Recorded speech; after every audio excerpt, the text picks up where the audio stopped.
this is Makasa Looking Horse, and I'm your host for Indigenous Let's Talk Water. And today we have our co-host, Dr. Dawn Martin-Hill. Hello. And we are going to be playing a music by Pure Faye, I Don't Know More.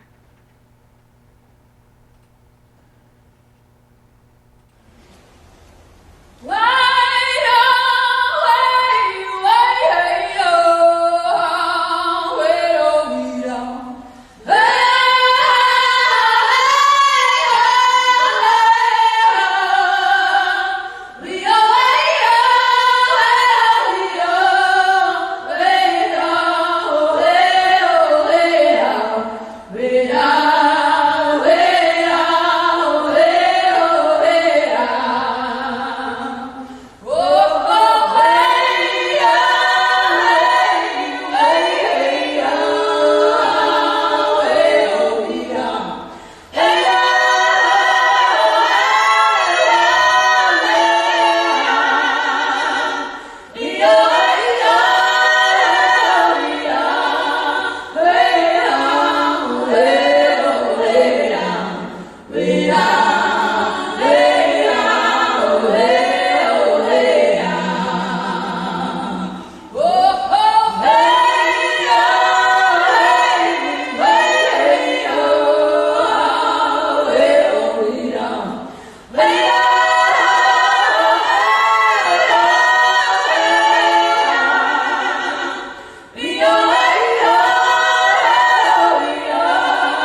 welcome back to Indigenous Let's Talk Water. And I'm your host, Makasa and my co-host is my mother, Dr. Dawn Martin Hill. Hello. And we want to welcome you on our Season 2, Episode 4 of Indigenous Let's Talk Water. And tonight we'll be discussing the connections between the violence against Mother Earth and connections and against Indigenous women. On this episode, we'll be having our guest speakers, which is Hannah Martin and Karen Stote, and Dr. Dawn, who is their co-host today. But first of all, we want to discuss what's happening right now in Six Nations at Land Back right now. Yeah, unfortunately, the police are raiding Land Back right now, so it's a little discombobulating to know what's happening. As a anthropologist at McMaster University, it's always this straddling two worlds. During Oka, it was very awkward. The reclamation, being down in facing mobs of people who were chanting really horrible things and then go to a class. So we live in that world, and it's hard. It's really hard because there's just violence against Indigenous people in general in Canada, in the United States. So we just wanted to say that we stand with our relatives, our family, who once again put their bodies on the line in harm's way to stop development. The Grand River can't handle any more development. That study was done long ago, and they continue to try to encroach on lands that they don't have title to. So we're really sad that this is the way they're going to approach a conflict that will likely be played over and over again unless they resolve these issues. And we were wanting to stand in solidarity with the Mi'kmaq. It was really disheartening to see what was happening with our relatives there out east. And I was really excited. Hannah is a student. She's an alumni of Indigenous Studies. She's pretty amazing, as you would have saw in the opening.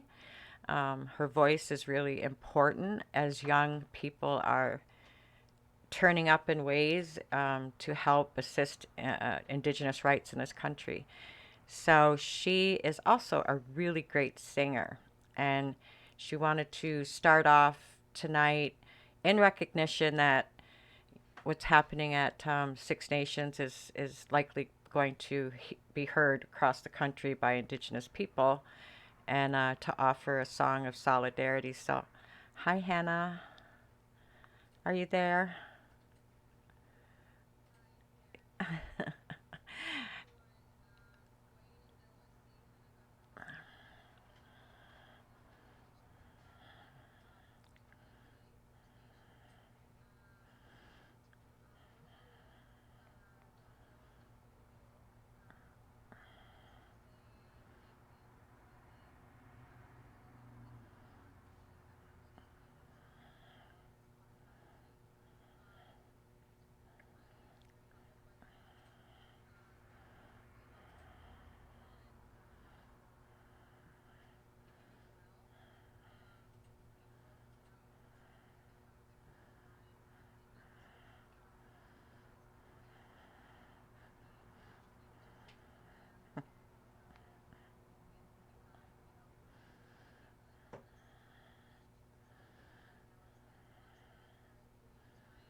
talk about what's going on the ground, and so and to pray and to call on a collective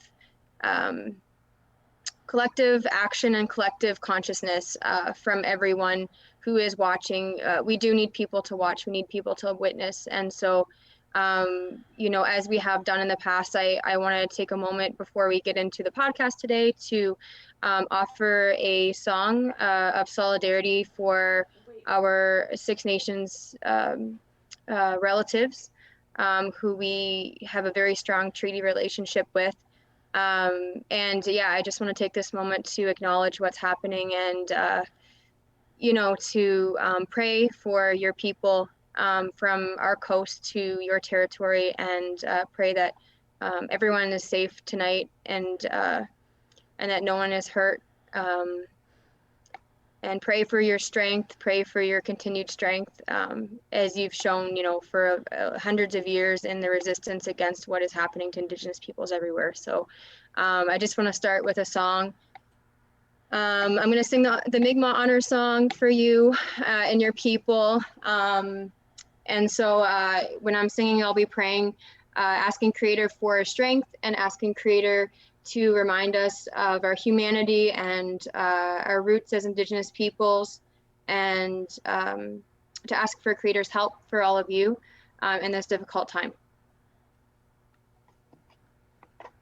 Thank you, Hannah.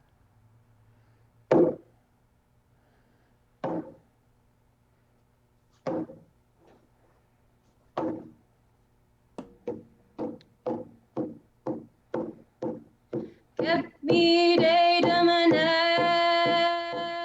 don deliono ti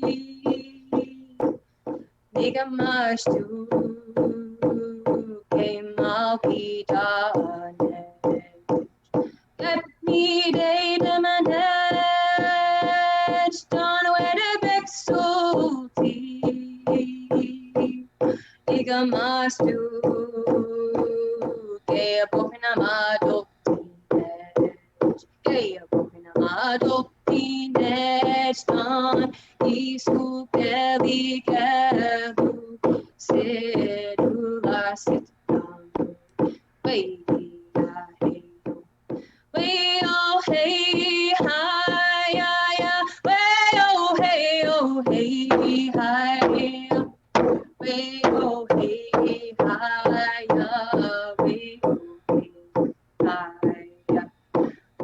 Oh hey hi, way oh hey hi, way oh hey hi.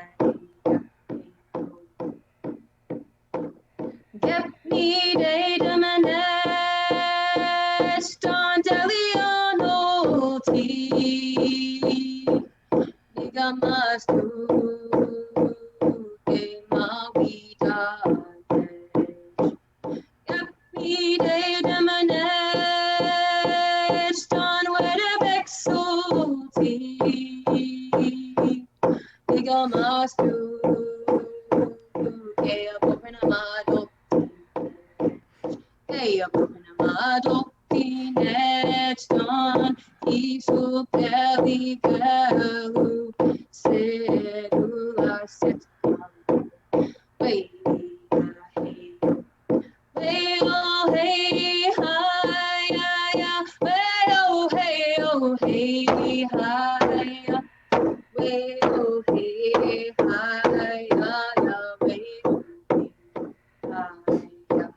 way oh hey hi ya, way oh hey hi ya, way oh hey hi ya.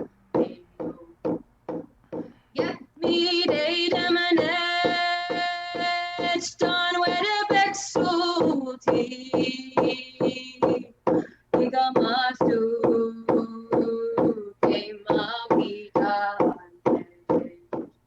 Get me day damanet don wede bexulti niga mastu ke bokina madoptinet. Adoptinet don isu keli kelu sedula sit down, way oh hey hi ya, way oh hey hi ya, way oh hey hi ya, way oh hey hi, way oh hey hi, way Get me data manage, Don Deleon Nigga must do game my vida. Get me data manage, Don where the pixel Nigga must do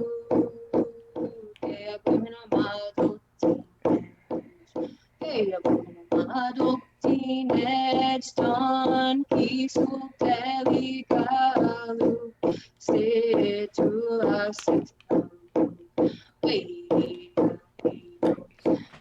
oh hey hi ya way oh hey hi way oh hey hi ya way oh hey hi way oh hey hi way oh hey hi ya way oh hi hey oh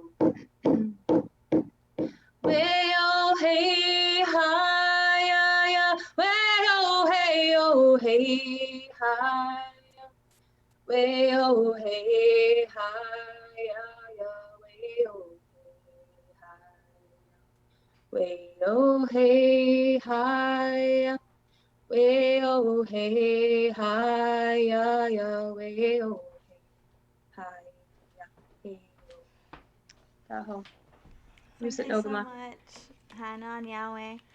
Yahweh for your song, and I think it helped a lot of our viewers right now because they're probably at land back right now. And um, even all of our people, I think we all need to stand together. And I know that a lot of our viewers from Six Nations are also in support of what's happening right now in your homeland territory. So thank you again, Hannah. Yeah, thank you. That was beautiful, Hannah. You're welcome. Well, yeah. I just want to say to the viewers, we were going to read some things about land back, but one of the things that's happening is I hear a lot of cars flying by. And I think what people don't realize is you suffer from post-traumatic stress disorder after these really intense standoffs. I was involved in the reclamation pretty steadily, and it took me about 2 years to recover from that, if you ever really recover. And one of the things that would happen is I would hear the cars flying by, and that was the sign that some bad things are happening, and you don't even need to really talk to anyone. You just jump in your car and you go. So I don't know how it's going to play out.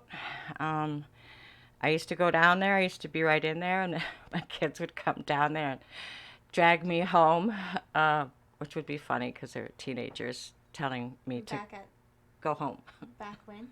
That was 2006. Yeah, but I was filming, and I think you can see that on Dish with One Spoon on YouTube, the film we made for the Confederacy, for the community. So it's just education, and that's what this show is about. And people don't understand what's happening with the Mi'kmaq. They don't understand, how patient Indigenous people are, and how gracious they've been. And I think you being here today is really important to maybe help those that don't know about the treaty and they don't understand the history. So we'd love to hear from you, Hannah, on how things are, because it was distressing. I think you saw Mohawks everywhere, Six Nations included. Land back was out in full force, supporting you with rolling blockades. So um, it's distressing whether it's happening down the road or whether it's happening to your people. Our people always feel this deep sense of pain and sadness that this is still happening in 2020. So maybe you could tell us a little bit. I'm not following the script. I'm sorry. I'll introduce Hannah a little bit Okay. just so our viewers know her background. So Hannah is a Mi'kmaq woman and member of the Millbrook First Nations community. I first met Hannah through McMaster. Um,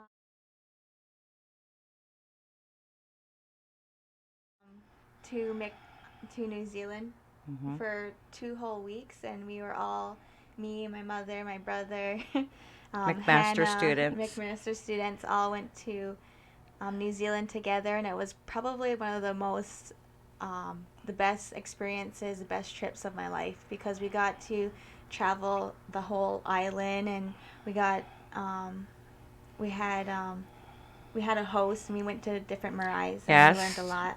Marcus was the most amazing, gracious host on the planet. So shout out to Marcus Lloyd and the Lloyd family. Yeah, and then after our trip was done, Hannah actually stayed there, and she went to New Zealand, and she stayed and worked there after the Mari Law Firm. At the Mari Law Firm in Wellington for an internship.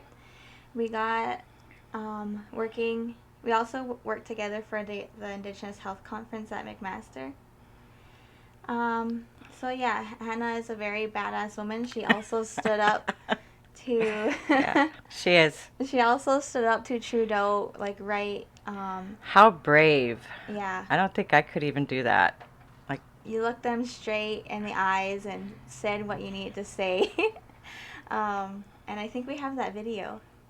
Yeah, let's show the video. Done. Thank you for having raised this important issue. For maybe 1 or 2 more questions, you in the very back. Do I need a mic or can you hear me? No, you got the... This? Okay, cool. Hi, Gwe Ninda Luisi Hannah Godlin Maltai. Delewi Mi'kma'ki. Hi, my name is Hannah Martin, and I'm a Mi'kmaq woman from the traditional unceded territory of the Mi'kmaq. You were just visiting our territory, I think, last week, talking to our grandmothers, who asked you to respect our traditional treaty rights and our inherent rights as Mi'kmaq people. As currently Alton Gas is trying to forcibly remove us from our traditional lands and territories on the Sebeganegedig River. And that is violating the United Nations Declaration on the Rights of Indigenous Peoples, which Minister of Crown Indigenous Relations announced at the United Nations Permanent Forum in 2016 that your government would fully support without qualification. I was at the Permanent Forum last year. I'll be attending next month as well to continue to lobby for our rights. And so I stand here to not only declare sovereignty as a Mi'kmaq nation, which we are, under the Peace and Friendship treaties, but I'm here to condemn the behavior of the Canadian government, who continues to oppress our people and to oppress our grandmothers who are on the river, living according to our traditional ways of life as Mi'kmaq people. I also want to stand here to deliver a message on behalf of a group that I'm a part of called Breaking the Silence. Breaking the Silence has a hub in Tatamagouche, my hometown, and has been tirelessly advocating for the ombudsperson who your government promised over a year ago. I've seen with my own eyes the destruction and the violence that Canadian mining companies have had in our sisters and brothers and relatives' traditional territories in places like Guatemala, specifically Goldcorp and the Marlin mine in San Miguel. I've spoken to our Indigenous grandmothers there in their homes, and this case has yet to be dealt with because of the lack of urgency that your government is showing to these people. And so when I hear the leader, yourself, speak about being a feminist, to me, you cannot be a feminist if you are raping the land.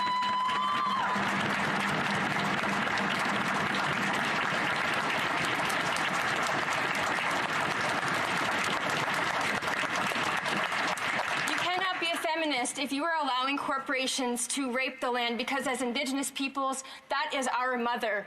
That is not a myth, that is not a legend, that is not a belief, that is fact, that is truth to us. She is our mother. And so when you are allowing corporations to rape the land, you are allowing the continued violence against us, the Indigenous women who are protecting a sovereign nation, sovereign nations from coast to coast to coast. We belong to sovereign nations, and the Canadian government needs to respect that. So I look forward to hearing what you have to say about these points, and I would like to call on the government to implement the ombudsperson as soon as possible and to stop violence globally on behalf of the Canadian state. Thank you, Willalin.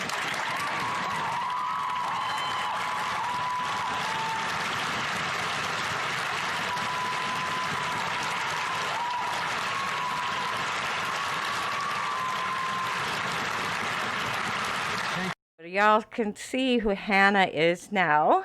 And I was just telling her that to stand in their place of power, in the center, or what we would call the belly of the beast of colonialism, and to speak directly to the Prime Minister, must have taken incredible strength. I don't think I could do that.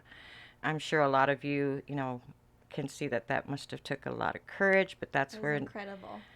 That's where Mi'kmaq women and Haudenosaunee women are pretty similar in their ability to stand their ground when necessary. And it's like, if you know how sweet Hannah is, I was watching it live and I was like, that's Hannah.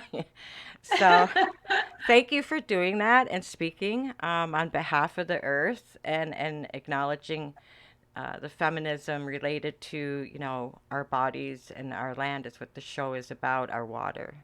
So making those connections and having Karen on the show, I think, will begin to help people look at the world from our lens. And that's so needed if we stop the conflict that's like happening right outside my door right now.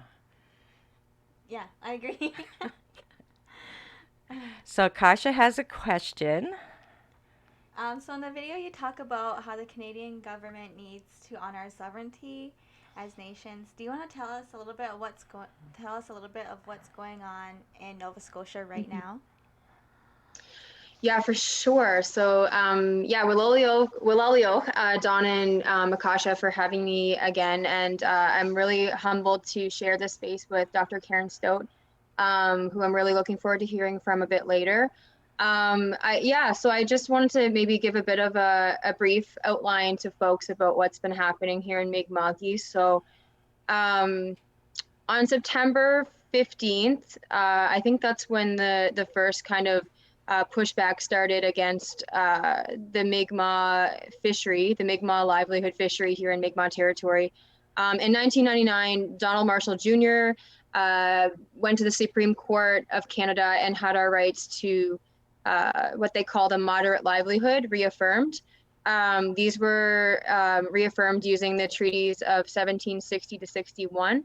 But I also want to mention that the Treaty of 1752 has gotten a lot of attention through this, and has in the past, because of its clause that they call like the truck house clause, which was what we really leaned on during the Alton gas crises here, and with other cases here in Mi'kmaq territory. But ultimately, the Treaty of 1752, it explicitly states that we have the right to sell to the best advantage of the Mi'kmaq people anywhere in the province of Nova Scotia, and any commodity that we see that we can like have an advantage of. So in 99, Donald Marshall Jr. had that right reaffirmed, again, not using the Treaty of 1752, but of 1760 and 61. And we had the right to a moderate livelihood reaffirmed. So that meant that we could sell our catch, including juggage, including lobster. And so over the past 21 years, Mi'kmaq communities have been in negotiations with the Department of Fisheries and Oceans of Canada to try to define, or at least get a better idea of what the moderate livelihood actually is. What does that actually look like? What are the parameters? Are there limits? It's moderate. It just annoys me beyond belief. Moderate. Mm-hmm. And I was just on a panel before this one, actually, speaking with a grassroots organization here called Reclaiming Our Roots. And I was just kind of expressing my frustration with the ruling of the word moderate, because it's essentially the Canadian government, the Canadian state, deciding how poor or rich the Mi'kmaq people can be in a modern day capitalist society. Why can't Mi'kmaq people make an actual livelihood? Forget the moderate. We could be like people. We should be the richest people in North America, our resources. And if we want to be rich, that's our self-determining right. That's why they Absolutely. criminalize fish for the Mi'kmaq before. They've criminalized cigarettes for the Mohawk people, tobacco. They criminalized beef for the Cree in the plains. They didn't. We weren't allowed. It was actually legal to sell potatoes and beef. If you're a Cree farmer, you needed a pass to get off. So people need to understand this long history of economic apartheid that has been imposed on our people. And the other tie that I just want to acknowledge is I adore Donald Marshall Jr. I watched the film, how he was wrongly convicted, put in prison when the police knew that he was not the perpetrator of that crime, but they put him in jail anyways for, I believe he was in for life. And it was through your people's advocacy that got him out of prison. And then the real people who did the crime, who were white, got off, essentially walked. And he came to McMaster. So Mac. No way. Yeah, my first conference as an undergrad student with no money at all, bake sales. And I would just call them up. I would call these like super, what we considered famous in Indian country. And I would say, okay, I don't have any money, but I really want you to meet our people and our leaders. And we want to support your story. And like we literally lost some Innu one time, but outside of that, he came here, and we were the first place that Donald Marshall came after he got out of prison, and he would only CBC, Globe and Mail, everybody wanted. They were all came to the conference, but he would only speak to Native media. So right there, I'll dig up some pictures at some point and show them. But I was young, and he was young. So we have a connection to Donald Marshall Jr. What an amazing person. Cool. Amazing human being. Yeah, he's an incredible role model, for myself and so many of Mi'kmaq people. We consider him, our role model and our hero, because he fought that battle over the eels after he got released from prison. That was, what he wanted to do when he got out. He wanted to go and fish, and he wanted to provide, and he wanted to make some money too. So, but that was what he wanted to do when he got out, and what a life he had. It's pretty an incredible legacy that he's left for us. Yeah, so I'm really glad that you guys honor him, and I hear his name evoked throughout this Mi'kmaq. So what happened? Like, why are they losing their minds, the non-native fishermen? Like, it's bad.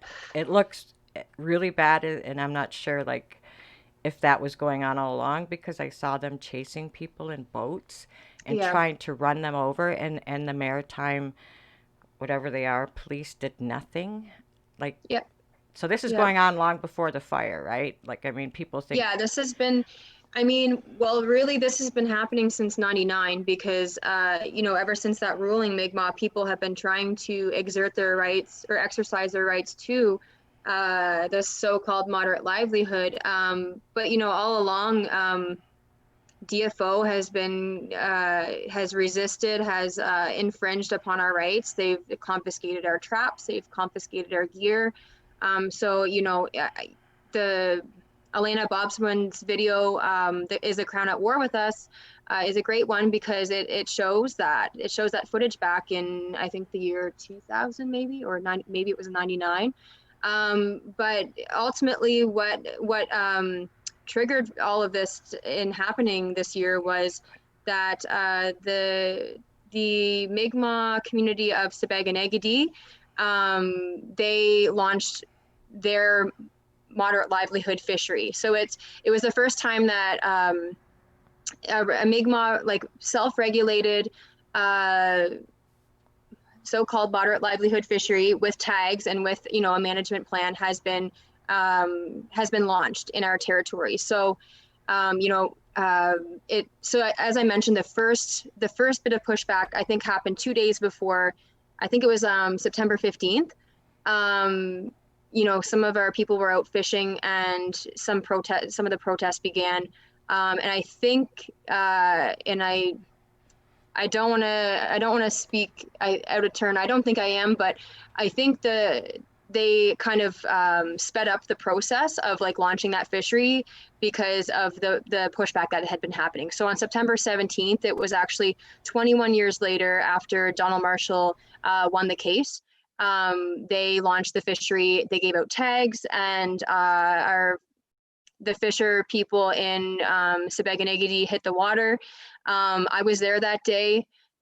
We watched, we celebrated. It was a celebration. It was a ceremony for us. We had elders, knowledge keepers, we had chiefs, ceremonial people, youth, everybody was there. And, you know, we watched as history was made, as these tags were given out. And then after the ceremony, you could kind of feel something in the air, like something was kind of stirring. And, you know, 2 days prior, there had been some protests and stuff from the commercial fishermen.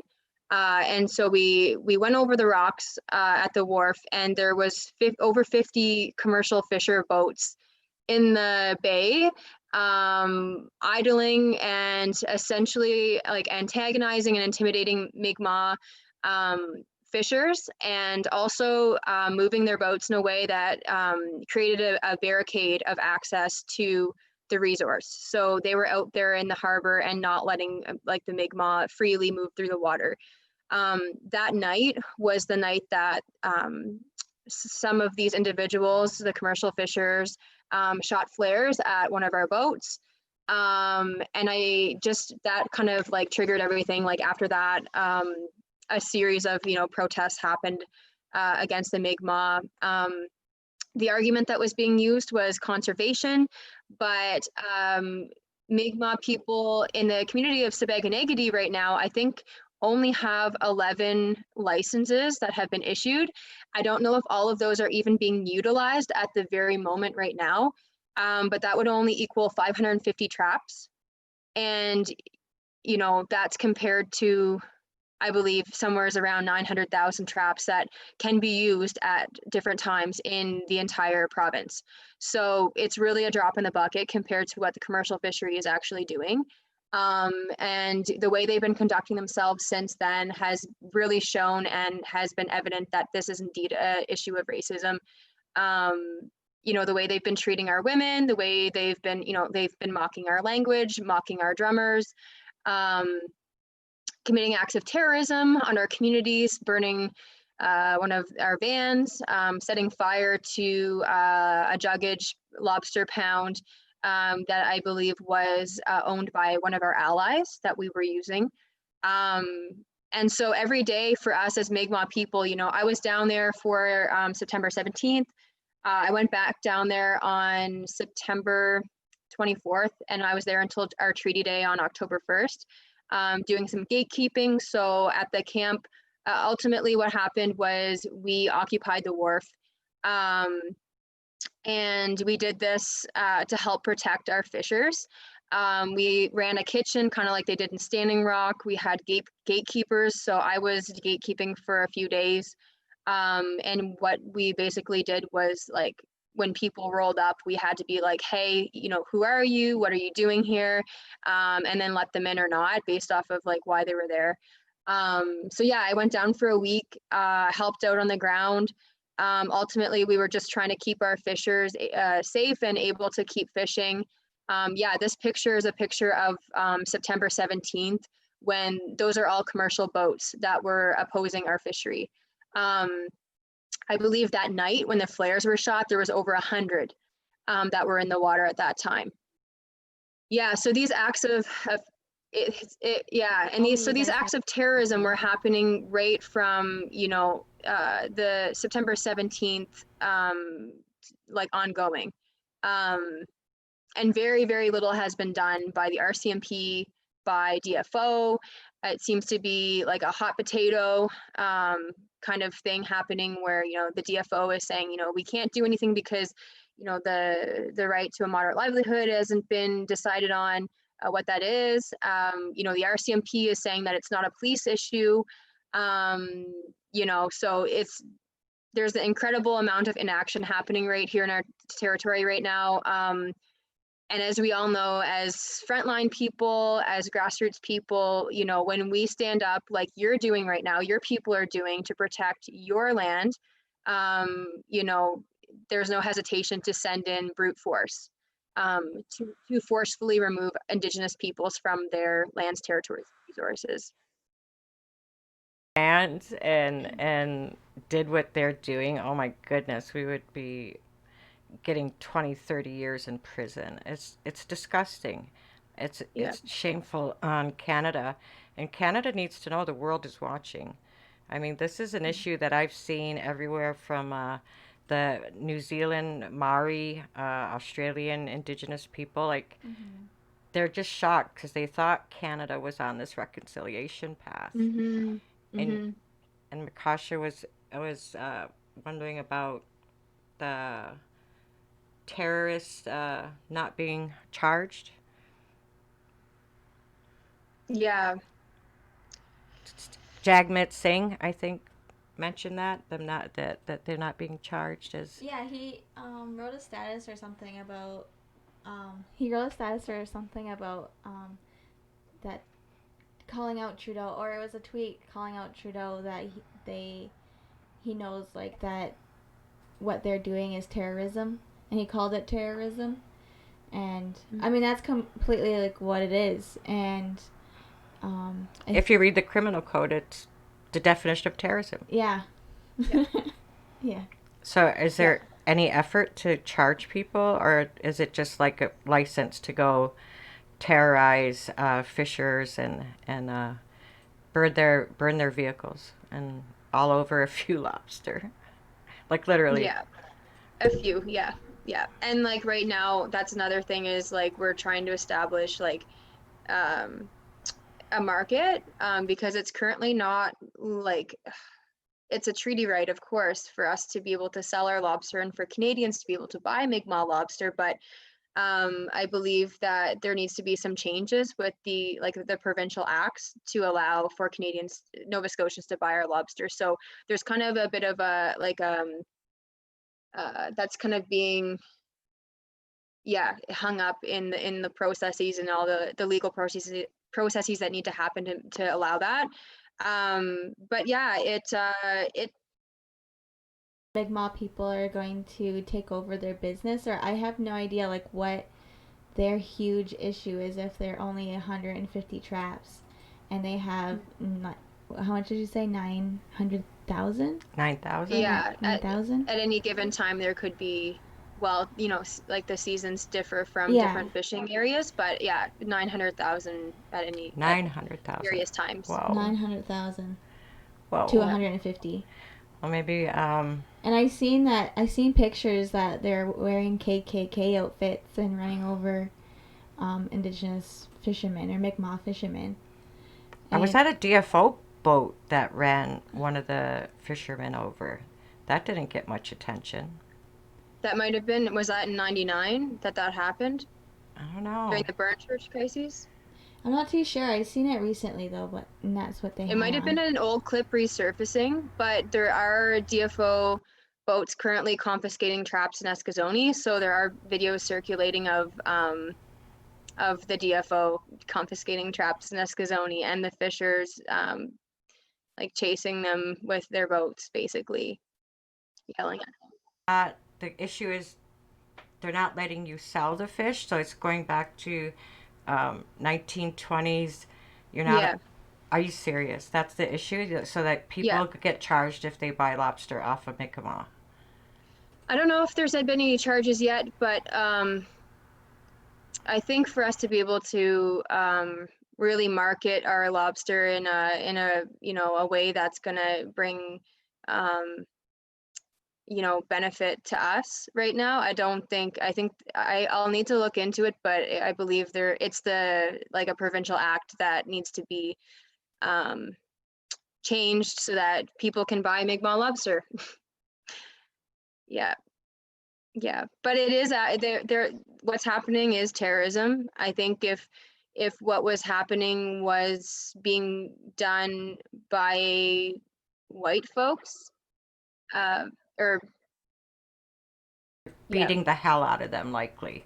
For what? Yep. Not touching anything. They're just there, sitting there, playing music. Yeah. Yep. So if it was anyone else doing these acts, committing these acts of terrorism, besides, you know, settlers and settler colonial states, it would be probably named terrorism. We know that, we've seen it before. But yeah, so it's really kind of a, I don't know what you'd call it, like a double. It's racism. Systematic racism, Canadian. Yeah. Canada, you need to know what Exactly. it is. Just look at the Mi'kmaq. We have a few comments on our Facebook page because we're live, and I want our audience to know that we can ask and comment anytime during our live stream to any of our guests. So me, Hannah, Dr. Dawn, Dr. Karen Stote, anybody. So we have a few. One says, "You go, sis, so proud of you," and another one says, and meanwhile, on the other side of Canada, the Supreme Court, women and the Wet'suwet'en are criminalized for upholding their own laws. We stand in solidarity with you. And protecting land, blatant hypocrisy on the other part of Canadian government and the RCMP. Yeah. I think, thank you for those comments, and please keep them coming, because this is the place, this is why we're here, to bring you the real deal without trying to filter and edit what people could say or not share. But I just like to acknowledge that what's happening to the Mi'kmaq has been strongly supported across Canada. And I think Canadians are beginning to realize, like, there's something wrong here. I think it's not any. I do think it's changing. I guess maybe I want to be hopeful, but it is not a good situation for Indigenous people when you can't even sell your lobster. But they destroyed all of the lobster. We saw all that waste, and they're trying to make a conservation argument. So right now, I just want to set that straight. All the scientists and all the experts that are looking at the lobster and the aqua life in that area. So there's absolutely no argument for conservation. And then the other thing is, is there like a fairly well-off head fisher lobster guy who's kind of at the heart of, because I think they were showing a mansion with a great big yacht and a great big lobster traps. So he seems to have the monopoly on lobster. And I think, why isn't anybody focusing on how much that just one man is pulling in compared to all of the Mi'kmaq? And that's why you can't sell, because you have powerful, wealthy people that come first, I guess, in this. And they're running it like a mafia. Yeah, like, I don't know about the mafia part, but well, I mean, it's corrupt. It's corrupt. Let's say it. It's a good point, Dawn, to make that, if it's really a conservation issue, then they need to be going after the corporations who are monopolizing the industry, like Clearwater. They're taking the most lobster out of the water. We're hardly taking anything. So if there's someone to be mad at, then they need to go and they need to protest what's happening, and not bring the Mi'kmaq people into it. It's just, and the comment you made earlier, Dawn, about the resources and all the lands and resources that are being commodified and benefited from by the settler state and by settler folks. I've been talking to a lot of friends recently and just expressing the frustration in that, that as Indigenous peoples, I think it's 2% of the land base in Canada that we actually have access to, and that's reserve land. So it's arguably not even really, completely Indigenous held land, but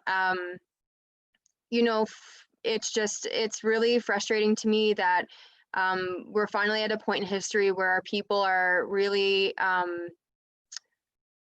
exercising our rights in a way that is really rebuilding our nation, um, and strengthening, and expressing our sovereignty as a sovereign people. And this is the kind of pushback that we get when we're really taking such a minimal amount of resources from our own territory. And this is the kind of pushback that we're met with by settler folks whose ancestors signed treaties with us to allow us to continue to benefit and prosper from these lands, and which are lands that are unceded. And this is the kind of reaction that we get from a fishery that's really not that big. Because I do know that there's a lot of support. I mean, what gives me hope is your generation, like not my, not saying my age group is completely lost, but I think that we grew up when we were really the minority, and then we all did our part. And I had 4 children, and now my daughters are having multiple children, 5 and 3. So we're repopulating. It took us a while, but this is part of our prophecies. I mean, I'm sorry, but some people don't. If we didn't, we could have.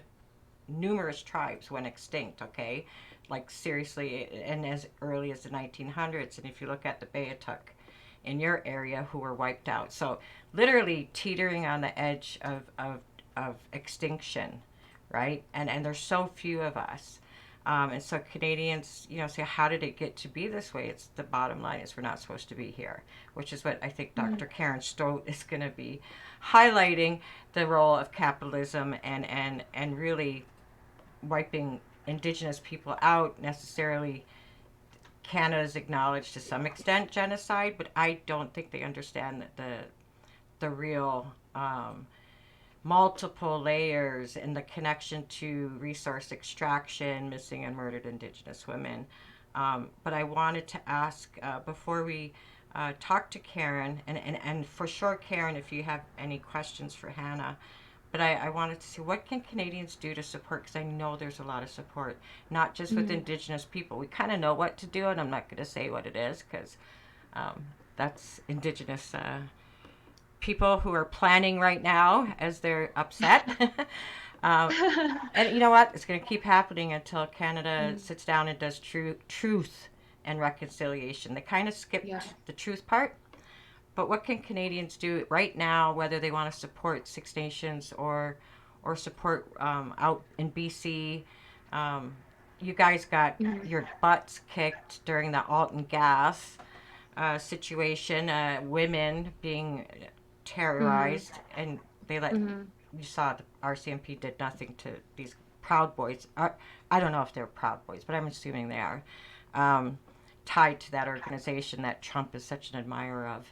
So what can we do, like as a society? Yeah, and I just want to make one final kind of point here. This being a podcast on water, and the theme today being the relationship between violence against lands and violence against Indigenous peoples. I really believe that, as I said in the House of Commons, and reporters asked me afterwards, do you take back anything you said?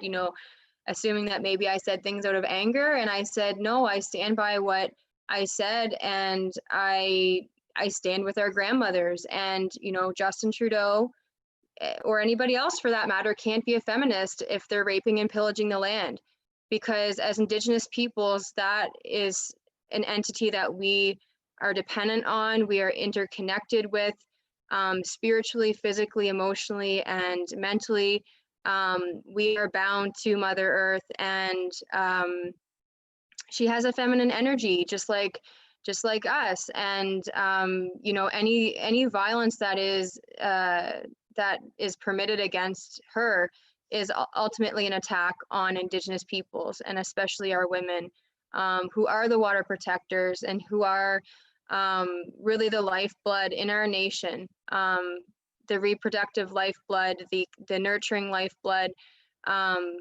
And so, you know, right now what's happening on the water, it's just such an act of terrorism against our women, our sovereignty, and who we are as Mi'kmaq people. So I want to remind people of that. And yeah, I just want to leave folks with that. Of course, if there's questions, then I can kind of expand, but. Mm.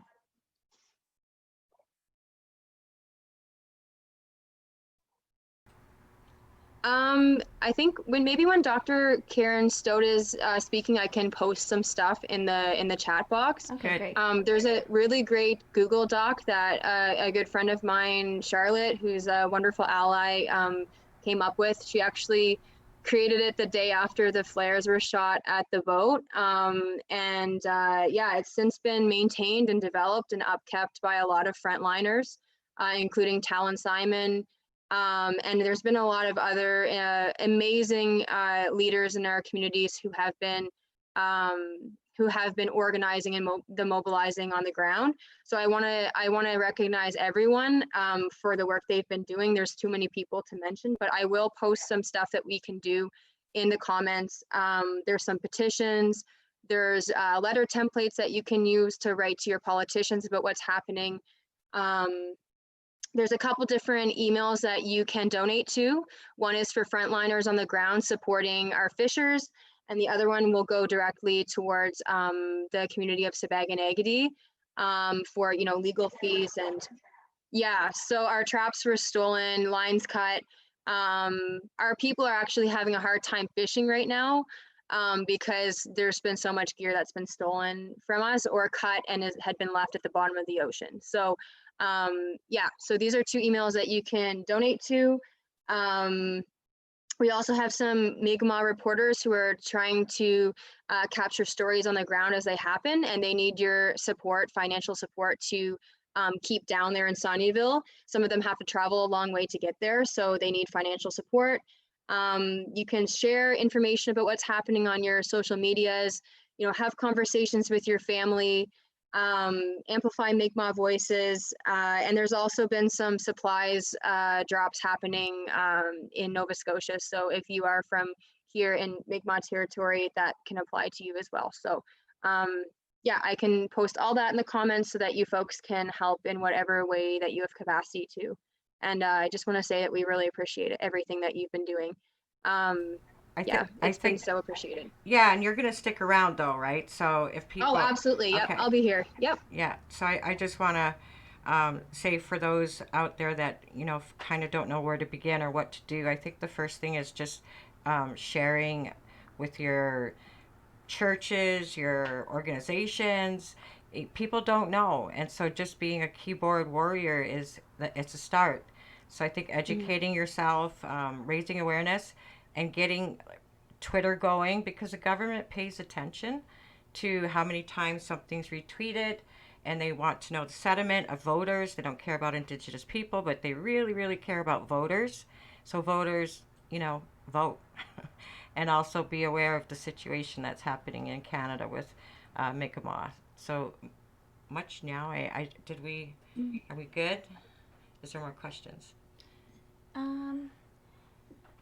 One question says, I truly believe all of Turtle Island will see how strong and peaceful the Mi'kmaq people are. Despite all of the terrorist attacks, we have remained 100% peaceful. True. Well, all in Nitabesk. Yeah, thank you. Yeah, Hannah. So true. Yeah, thank you, Hannah. Stay strong, Mi'kmaq. We stand with you. Thank you. Laurier, thank you. So we want to transition here a bit. It's related, and we're trying to draw these, but I know one of Karen, I'm lucky enough that she's agreed to be on the Global Water Futures renewal team. We're looking at reproduction and the relationship to water and resource extraction and capitalism, and I found her work, and I also got to meet her with the National Women's Association of Canada, who had her speak as we look at this issue that every Indigenous woman knows about. We all talk about it. Our daughters talk about it. They're warned. about when they go for the first time to the doctors to deal with any feminine issues, to beware. We really are aware of this issue, but it's we didn't have the evidence. And one of the stunning things about Karen's book, An Act of Genocide, is she has all the evidence. So I think that her work is needs to get out there. You need to read her book. It's important. On the professional side, because we are professors, once in a while we got to talk about that. Sorry, Karen. She's an assistant professor at Wilfrid Laurier University in the Women and Gender Studies program. She's she's written a really important book called An Act of Genocide, which uses archival research to talk about the forced sterilization of Indigenous women in Canada, but by the way, it happened in the U.S. too, like majorly. We need to do a book on that now, Karen. Its ties to capitalism and the violation of Indigenous bodies and rights. She is a fantastic researcher and currently holds Social Sciences and Humanities Research Council Insight Development Grant, and she, according to Makasa, because these are her words, she is a huge deal in the world of academia. So we're very lucky to have her on our co-creation of Indigenous water quality tools here at Six Nations. So welcome, and I'm really, really interested to hear your thoughts. And I know we got off on a different little topic because of Six Nations being under attack right now, but we're doing our best to stay on track. Really interested to hear your thoughts. Yeah, thanks for having me. And I don't actually want to be a big deal about anything. So, but I just want to go back and thank Hannah for opening in the way that she did. And when she was opening, all I was thinking about, and I actually went and pulled up this quote by Christy Belcourt, and she talks about how all of these harms of colonialism, right? All of this violence keeps being thrown at you as Indigenous peoples, right? To wipe you off the earth as distinct sovereign nations. And at the end of the quote, she says, but how peaceful, dignified, and beautiful Indigenous people are, that they've endured all of this and still they're willing to share. And that's what I was thinking about when you were singing, Hannah. And I was born and raised, I'm a white settler of English, Scottish, Irish descent, a mix of that. And I was born and raised on Mi'kmaq territory. And sometimes I often begin talks by saying, other than my mother, Indigenous people have taught me the most important things in my life. And I say that because it's true, right? And I just sometimes, I don't think as a non-Indigenous person, I don't always think that we're deserving of what you're willing to share with us. And so I just wanted to acknowledge what's going on at Six Nations, but also what's going on with the Mi'kmaq and what's going on with across Canada in all these different forms that violence is taking. Yeah. You know, Karen was very reluctant to come on the show because she's humble, and that's probably what we love about her. But the bottom line is, Creator has a way of working, and we just go with the flow, and people want us to be really organized, and I try to tell them, no, we're not going to be that organized, because you always gotta follow spirit a little bit to do this kind of work. And I just knew that you and part of what we do here is we put people together that we think would enjoy each other's meeting each other, and usually they end up working in some capacity together. So I just, for some reason, thought you two would be amazing. So I'm really glad that you did decide to do what you're not comfortable with, which is be on social media. Well, thanks for having me. Well then, Karen. Yeah, thank you, Karen, for coming. And I think that Hannah touched on it a little bit of how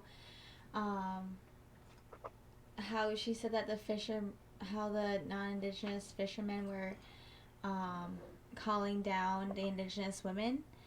And I think that is, I mean, it's absolutely terrible. And I see it here in our protests when we have conflicts with neighboring communities or neighboring neighborhoods, and we have they physically and they know what gets people mad, and that's talking bad about our Indigenous women, and that's a trigger point, and that will make you want to act on it. We want to punch them in the face, and it's really hard because grandmothers tell us not to, because that's what they're pushing our buttons. But I can tell you, we want to fight back. It's not easy. It's not easy. They say anything that will make you want to act. Degrade women is one of their favorite things to do on the front lines. They said really disgusting things to us, and the only way to protect yourself was, again, to have the elders there and to sing and to just put up a wall of protection, and let that hatred just bounce off it and go right back at them. So it's tough, but they do attack women in these scenarios, and I heard that some young women were in fact assaulted in the melee that was happening in Nova Scotia, the Mi'kmaq. Yeah, I think that relates to how they treat our Mother Earth, like how Hannah said, and even when she was talking to Trudeau, how when you can't be a feminist if you're attacking the land and you're raping the land, and so it goes hand in hand. I think you see the same thing, and we also see violence against human bodies, especially the right to reproduction. So I know that's what you study in. And Karen, would you be able to share with us your work on sterilization of Indigenous women and the continued sterilization policies continued sterilization policies can and help exploitation us and use of force against those that make up only 1% of the population. So in other words, sterilization is still going on, and we want to educate young Indigenous women, because I know that my older daughters were recipients of the coercion to get on family planning birth controls. It's very, very much a problem in our view. They use teen pregnancy as a way to coerce women, 13, 12, to get on birth control. So Karen, do you want to talk a bit about that? Like the beginnings of how did you fall into this whole topic? Oh, how did I follow?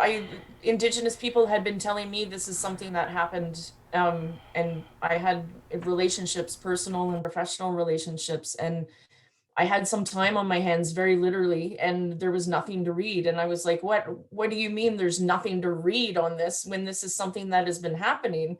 And so that's where the work came out of. It came out of my relationships with Indigenous people and feeling a sense of accountability, right? Of this is part of my history, and feeling some sort of responsibility there to do something about it. And so I very literally, this was before being in academia, I started writing a paper and ordering books and doing reading and writing, and the paper got longer, and somehow I ended up here. I don't know, but the work continues, right? But it came out of relationships, definitely.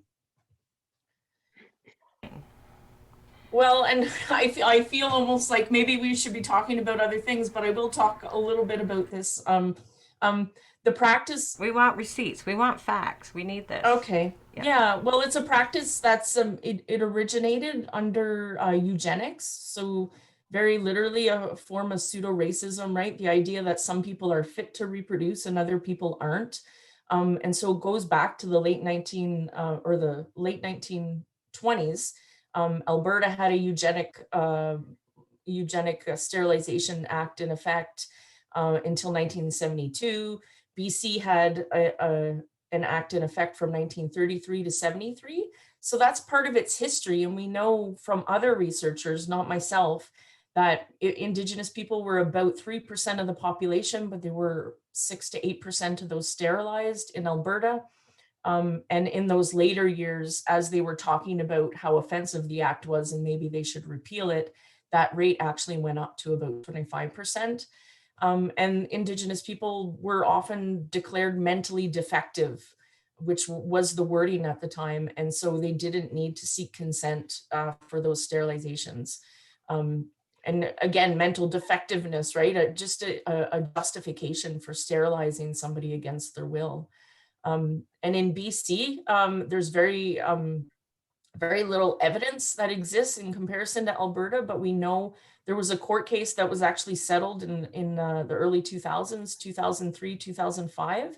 And out of, I think there were 9 plaintiffs in that case, 2 out of those 9 were Indigenous. Whether or not that's representative of their rates over time, I couldn't say. But there are many cases of them talking about Indigenous people as mentally defective, as promiscuous. They're often, as you're saying, Dawn, young women, and sterilization being recommended to prevent, these are some of the words here, to prevent the patient from having illegitimate children. So out of wedlock children, right? Because you're not married.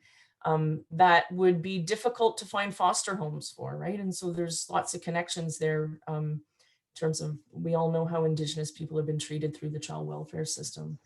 And just a local example, I find it kind of funny sometimes that I ended up living in Kitchener because A.R. Kaufman, who, there's a big rubber factory in downtown Kitchener, it's still there. He's considered the father of birth control in Canada. He bragged about arranging the sterilization of over 1,000 people in Southern Ontario around Kitchener in the rural areas. Often people living in poverty who had many children. To what extent they were sterilizing Indigenous people, I don't know. But I do know at the time that they were doing studies declaring Indigenous people as mentally defective. Yeah, oh, yes. I don't know if you have the map, Hannah, of the area that Six Nations, the one that Charles or Six Nations Haldeman tract is from the mouth to the source of the Grand River. It's 6 miles wide on either side, which would be the treaty. So, or not the treaty, the deed. And then the minute they did it, they started stealing the land from us, and Kitchener falls in that area. And I'm assuming that some of our women were probably in Kaufman's clutches, because there are stories here at Six Nations that need to be collected. All you brilliant researchers here at Six Nations, I'm sure that we need to do more research in this area, especially on Kaufman.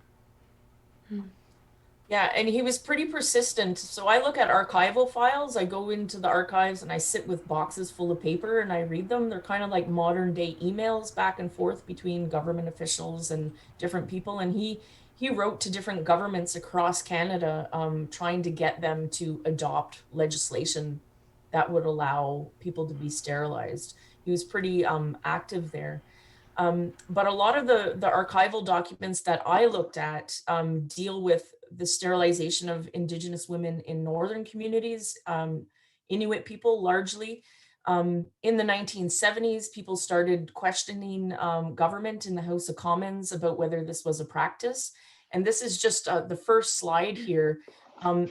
As a result of a lot of pressure, and a priest who was working in the north, he wrote newspaper articles and he got them published in southern newspapers to try and pressure government into action. And so government looked into it at the time, and they acknowledged that there were 70 sterilizations in these 6 settlements that are mentioned here.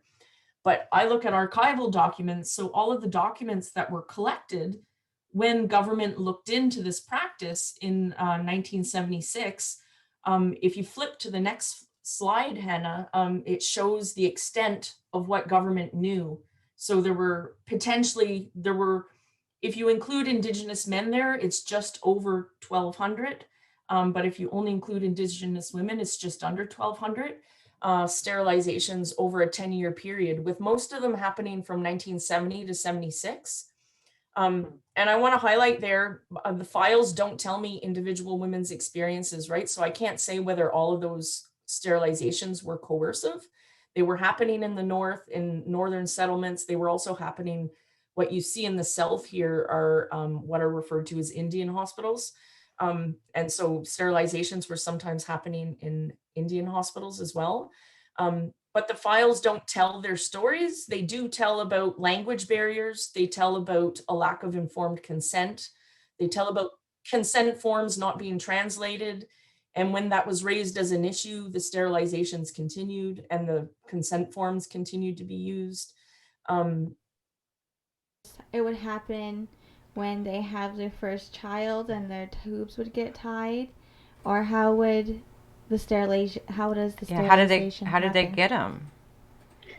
So sometimes it would look different for every person, right? And I can't tell you how all of those sterilizations happened, but sometimes health workers would go into remote communities, but sometimes northern people would be in southern hospitals to give birth or for some other medical treatment, and they would be sterilized.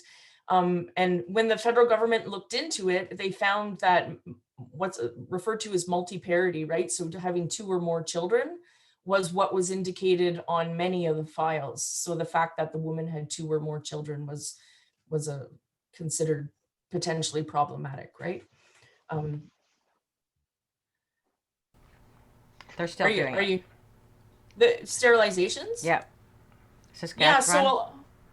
So recently, I don't know if you've been following, but you can Google. APTN did a decent documentary highlighting some of the women's experiences. There's been over 100 women who've come forward recently, claiming that they were with their stories of coerced sterilization. And one of the most recent ones on record is from December 2018. So there not you go. Very long.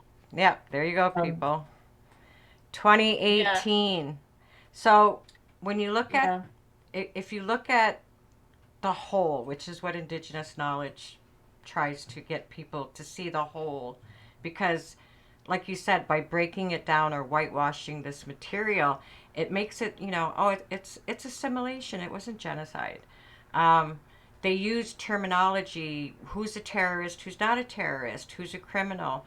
People need to know what colonial language, how it diminishes the gravity of what's being done currently, likely right now, to my own people and to Hannah's people, just the violence. But we have more children in care of CAS, I think it's DFO in the US, where they take our children at the drop of a hat. And my mom actually ran to the States because they were the 60s scoop. They were taking children. I was born in the 60s.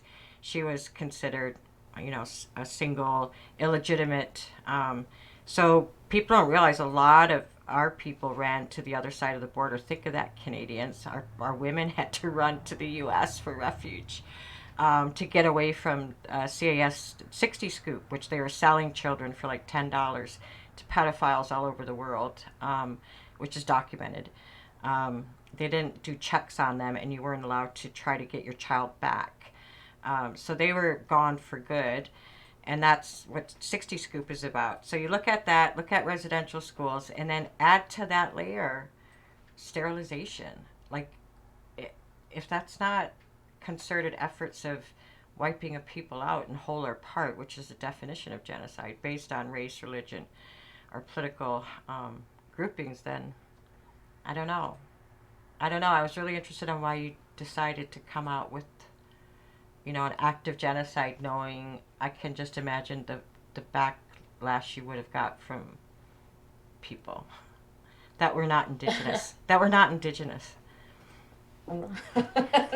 I think a lot of non-Indigenous people, they don't necessarily understand the history of colonialism, and they're very skeptical when you talk about these things, because they do sound like things from sci-fi movies, right? But it's these forms of violence are forms of violence that Indigenous people have experienced since the beginning, right? And so there is that pushback, and still to this day, people, right?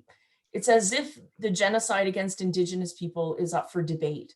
And when it's the treatment of non-Indigenous peoples, which there have been non-Indigenous peoples who have been sterilized against their will, including in Canada, and those have garnered a lot more attention and a lot more belief. But the fact that it's Indigenous people, and I think that's connected to our denying Indigenous people's humanity, right? We don't see Indigenous people, and I'm a white person, and I'm saying this based on my relationships, the people, my family and friends, and the people that I talk to most of the time, is that we don't really see Indigenous people as human beings. And when you don't see people as human beings, that allows for all sorts of violence, right? Violence against people's bodies, but also violence against their lands, right? As a people, as a collective, as nations. It leads to all of it, in my opinion, right? And your opinion, Justice Berger, who did the Mackenzie Valley Pipeline assessment, wrote a book, A Long and Terrible Shadow, and he traveled. He was actually a conservative judge.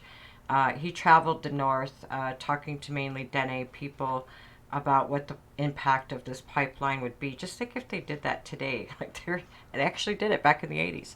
And what he was in shock, and so his book, he said the debate in Spain and Valladolid in 1550 was between Spavalda and Las Casas, and Las Casas is credited with starting the whole human rights discourse, narrative, definitions, the father of human rights, if you will, but I would, as a Haudenosaunee, wouldn't take issue with that. But he was arguing that we were human, and Spavalda was arguing that they could kill us like dogs because the conquistadors were killing people in horrific ways. So they say up to 50 million people were perished in those first 100 years of contact imperialism. That's, again, Mooney wrote 1 million. And so Canadians and Americans grow up thinking there's only 1 million Native people in all of the Americas. So, hey, if there's only 200,000 left by, 1940, like, that's not bad. But if there was 50 million, and I'm telling you now, that's really lowballing it. There's estimates much higher.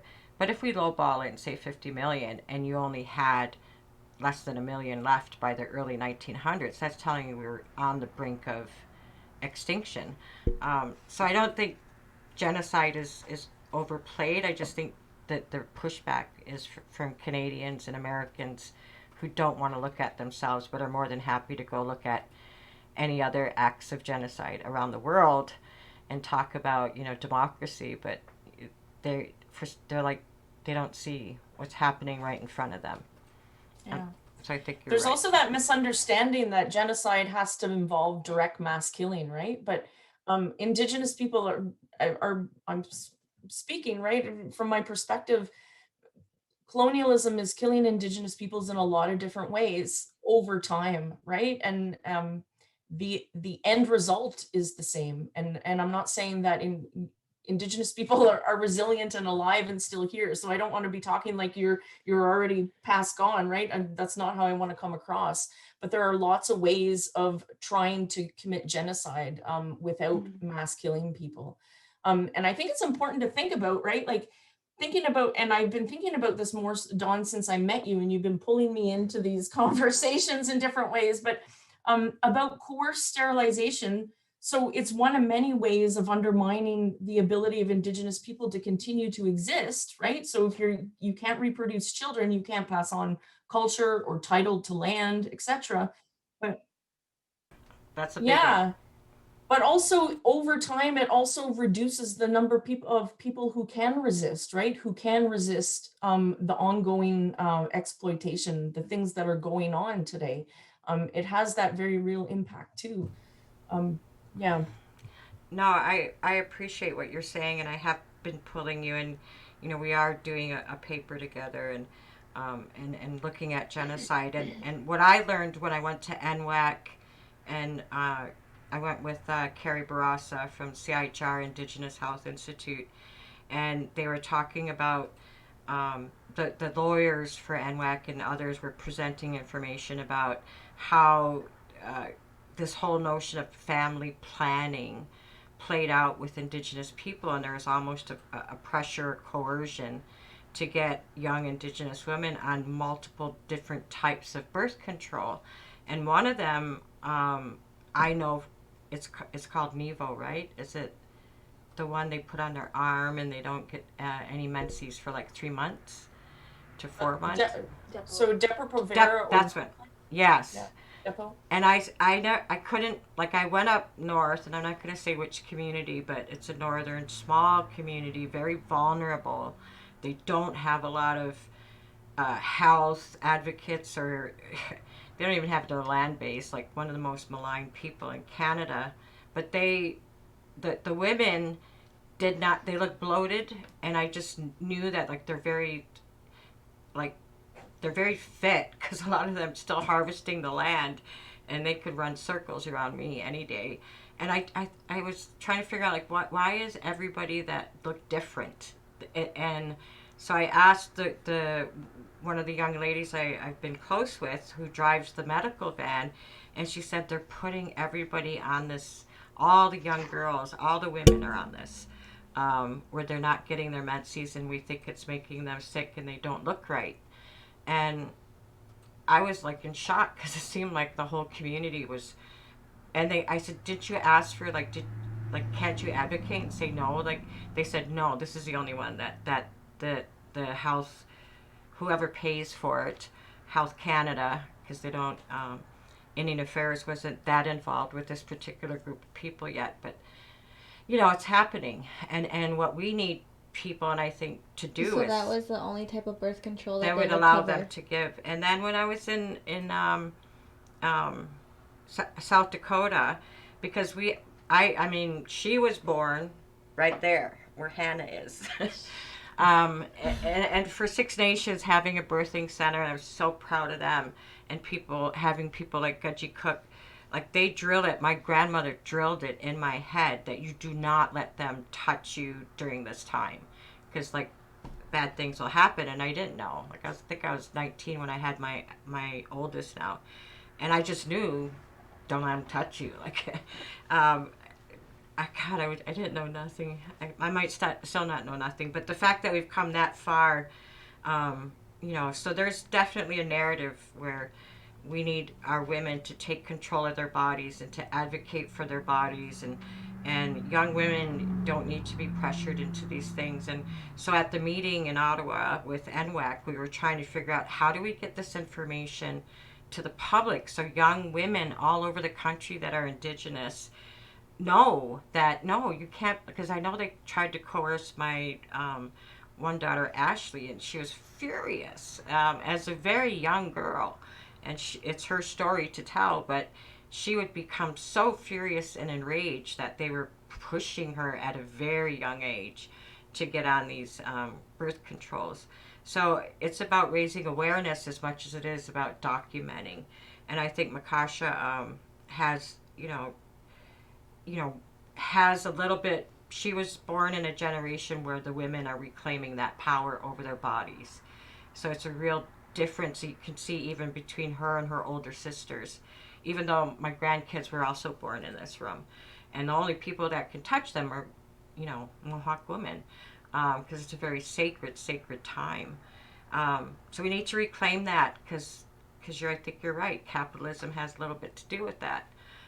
The more we go away, the less likely conflict becomes a real threat, or resources become a threat in other ways. I don't know what you thought about this conversation, because I know you don't know a lot about it. I try to almost not push too much negative. Well, I think that a lot of people don't know about, or don't think that Canadians have, or Canada has acted or committed genocide against anybody. And I think that they totally don't think that they committed genocide against Indigenous peoples, because they don't have the education, because it's not taught. And that's just they don't know that we had these layers of things that has wiped our people out almost to extinction. And that's what the goal was. Mm-hmm. with residential schools. Like, they specifically said that they wanted to save the child and kill the Indian, and they documented everything very well of what they did. And so if you want to see receipts of the claim of Canada has committed genocide amongst Indigenous people, then like you can definitely look them It's always up. a fly. It always comes out. And yeah, I think that they need to understand like we had the sicknesses, the different waves Biological of genocide. warfare. So some could argue even with COVID. You know what? True. I mean, I have That's a happening theory. right now. I have a theory about Trump and why all of a sudden they're not going to bother with COVID is they found out that people of color, Indigenous people, are dying at much higher numbers than not. So they sent the Navajo faulty masks. All of those things, if you tie that together with giving out measles blankets and you hear about it and you read about it, but they don't say that's biological warfare. They don't call it that. They'll say, oh yeah, there's some really bad actors who, did some horrible things, and it's like a one-off. Whereas I think we see things differently. They're all tied together, and I think the connection between Indigenous women and I have to give credit to the U.S. Indigenous missing and murdered Indigenous women for movement from the U.S. that my son's really involved in. He's lost some cousins that he was very close to. And it's still fresh. So, it's like we all have a few people in our families that we've lost. But it's trying to connect these dots, and it has to do with imperialism and capitalism, and I think what Elon Musk did. And by the way, I was a huge fan of Elon Musk, and I wanted a Tesla so bad, and I couldn't believe when he bragged about the coup in Bolivia with the indigenous president, because he wanted the lithium that Morales, the president, had declared sacred. And as more indigenous people get a hold of any kind of power, the first thing they do is they try to declare the lands sacred and pass laws to protect it. And it's like we're the same as the land, and it's like they see us as that nature. And if they could just get rid of Indigenous women, then they don't have to have a conscious about the lineage of this Turtle Island. I mean, there's something there that we need to explore more. But I don't know if you want to talk about how you were put through rites of passage, and like I couldn't even imagine having what she's been able to have with amazing women, being told about her power. And those are some of the interventions that we're trying to do to mitigate the impact of all of this, because there is a psychological impact to watching your land being exploited, or as Hannah said, raped. And I think a lot of Indigenous women feel that way. Yeah, I was lucky enough to go through 2 rites of passages on my father's side and on my mother's side, and through those rites of passages, many women and many even men were there, and men or women were able to tell me everything about womanhood and about our bodies, and I thought that was normal. So I was very lucky to see and to feel that way, and I think that's what we had felt like a long time ago before any of this. And I was very fortunate. I didn't know I was that fortunate, because it was normal for me to grow up in a household where I'm valued and that I am treasured, and my father holds me high, and that like I know the power of my body. And I was taught by all of these clan mothers and grandmothers and doctors. We're at my Ishnati, Which is a rites of passage on her father's side, which is fasting for 4 days, and yeah. Yeah, through both of the rites of passage, I had to fast for 4 days. And one was by myself in the bush. And that just kind of makes you realize like how important these relationships are and how powerful your body is.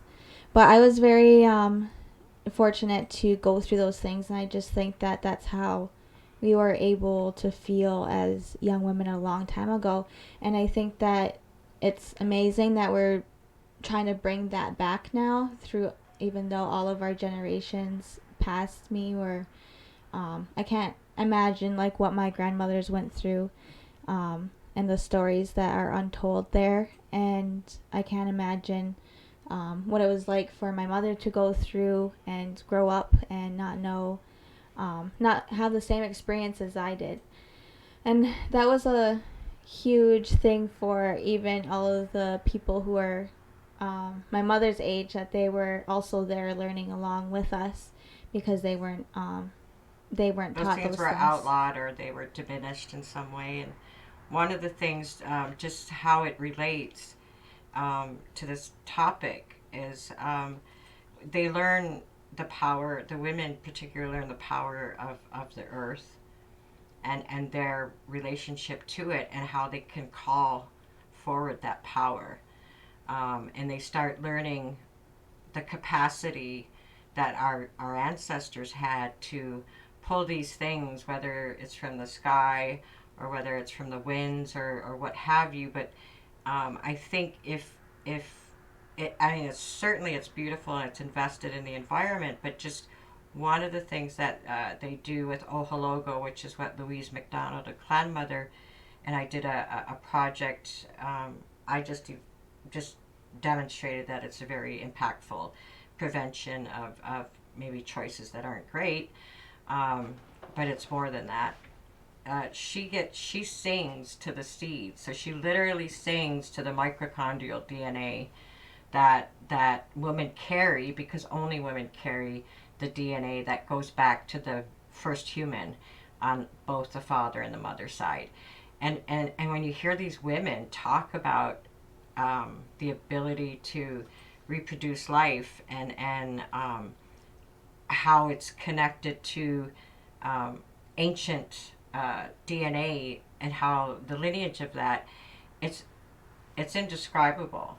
And I know that these young women walk out understanding, that take care of these seeds, because you're holding the very first, and you're going to hold the future of all the humans that are going to come from your lineage. And so when you get that connected, it would be very hard to tell Makasha or pressure her into any action against her body that she doesn't want, right? But our people didn't have access to all those beautiful womanhood teachings, and that you're responsible to take care of the water, and I think that's what Ohologo and other rites of passage being brought forward are doing, and I think that the impact. Well, I don't think the government knows the level of impact that raising up this new generation with all the tools that our ancestors had to be safe in the future. I don't think they know what's coming. It's all connected. So, are we going to... Go ahead. No, and I was just listening to you, and I would say that capitalism is the opposite of all of that, of what you're describing, right? It's based on private ownership separation from the land, and based on violence against all those things. And I don't want to end on that note, because but there's a connection there between the two, right? And versus yeah, humanity, ecology, the earth and the waters being treated as badly as Indigenous women are being treated. But the story at the end of it is everybody's going to pay that price. So I think young people get that. But I don't know, did you have some final words of wisdom or just questions? Because I know your mind is going. I can hear you. No, I just think that I've seen a lot of hope in our future generations and our little ones, and I think that like we are only going to get stronger and our nations are only going to get bigger. So we're not going to go away, and our issues, and I think like we're gonna have to, like, our population is getting bigger, and like you cannot get rid of us now. Like we cannot like that plan is totally out the window the more that we get educated, and the more that we're practiced, and the more that our values and our traditional ways are instilled in us and in our future generations. So like, yeah, I think that's we're going to be very strong. They are strong. I mean, look what Hannah just pulled off in the House of Commons. I couldn't imagine. Hannah, did you have any thoughts or questions for Karen? Yeah, I think it's really important, the work that Karen's doing, and it's not something that I learned growing up in school. It's something that I learned from Dr. Dawn Martin Hill in university, but that took me, you know, like leaving home, pursuing that kind of education, and of course, folks like yourself who are writing this research. In accessible places for us to be able to become educated on these issues. So I really believe that it's important that we know of this reality that our people continue to face, and I think it's something that needs to be taught in school, and I think that it's something that needs to be known, because it can't happen anymore, and I think that we can't let it happen anymore. Yeah, and I think it can continue to happen if we don't become informed and yeah, and become vigilant about it. So yeah, I just want to say Walal and Karen for all the work that you've done. I really appreciate it, and I look forward to reading your book. And I always refuse the thank yous. I have an Indigenous friend, and she's always saying thank you, and I'm like always saying I'm sorry. And so I don't, but yeah. Thank you for everything. But I think that's beautiful about our people. I don't want to lose that. Like I mean, that's the beauty of the soul of this land, is that graciousness and happiness. Whenever you see good, you acknowledge it. So, you know, you don't have to say you're sorry. It's better to do what you did. Do the research, bring the evidence forward, get the conversation, so that these women are validated and that their experiences are well known. And I think we are going to get some copies of your book. Yes. And we're going to. Yes, I ordered some to get sent to you. Great. So we're going to give a couple away. In the next couple of shows, you're going to have to answer some really hard questions about Hannah Martin. No, I'm just kidding. But I bringing it back to water, I think, you know, water is the domain of the woman, right? It's the female, it's the feminine, and it regulates women's bodies. And if you look at what they're doing with oil and pipelines, I think the women at Standing Rock, when they were laying the pipelines down, they just said it's rape. It is like straight up rape of our mother. And I think that's hard for people who don't have that connection to the land, and to their womanhood, to understand like the deep pain that causes. It's not just about money and economics and rights. It's like literally painful to see such, I don't know, I don't want to say stupidity, but stupidity. So we're gonna move. Please don't go away. We're just gonna move to a grandmother's minute. We usually do that because some of the content can be heavy. And then we also have a digital story from students who, and I cannot remember the name. I'm so sorry, student. We'll find it during. We'll find you and we'll acknowledge you. But they do amazing work telling stories and getting their point across. And then we'd like to thank you and have maybe read a few of the questions that have been coming in that we didn't catch up on, or comments. So we're going to take a short break and we'll be right back.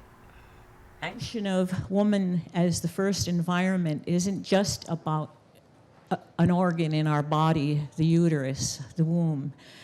It's about the totality of the woman's being, not just the individual woman, but again, the transgenerational lineage back to the creator women, the mitochondrial DNA, which we heard mentioned the lineal DNA, but it wasn't specific to the mitochondrial DNA, which is why our Indigenous intelligence always went through the line of the mother because that's how the genomes are inspected from a scientific standpoint. It's not what the Jesuit missionaries who came up the St. Lawrence River back in the early 1600s who wrote in their journals, the Mohawk women don't know who the fathers are, and that's why their clans go through the women, go through the mothers. That really says a lot about where their minds were at, and nothing about the reality of Indigenous women, whose voices through the academy and the scholarship over the last 500 years were not represented. And so it's exciting to see a whole new generation that's emerged that is using their voice quite well. The word in Mohawk language for midwife is yewilogwas. And it means, when you think about it in the metaphors of the language, she's pulling the baby out of the water, out of the earth, or a dark, wet place.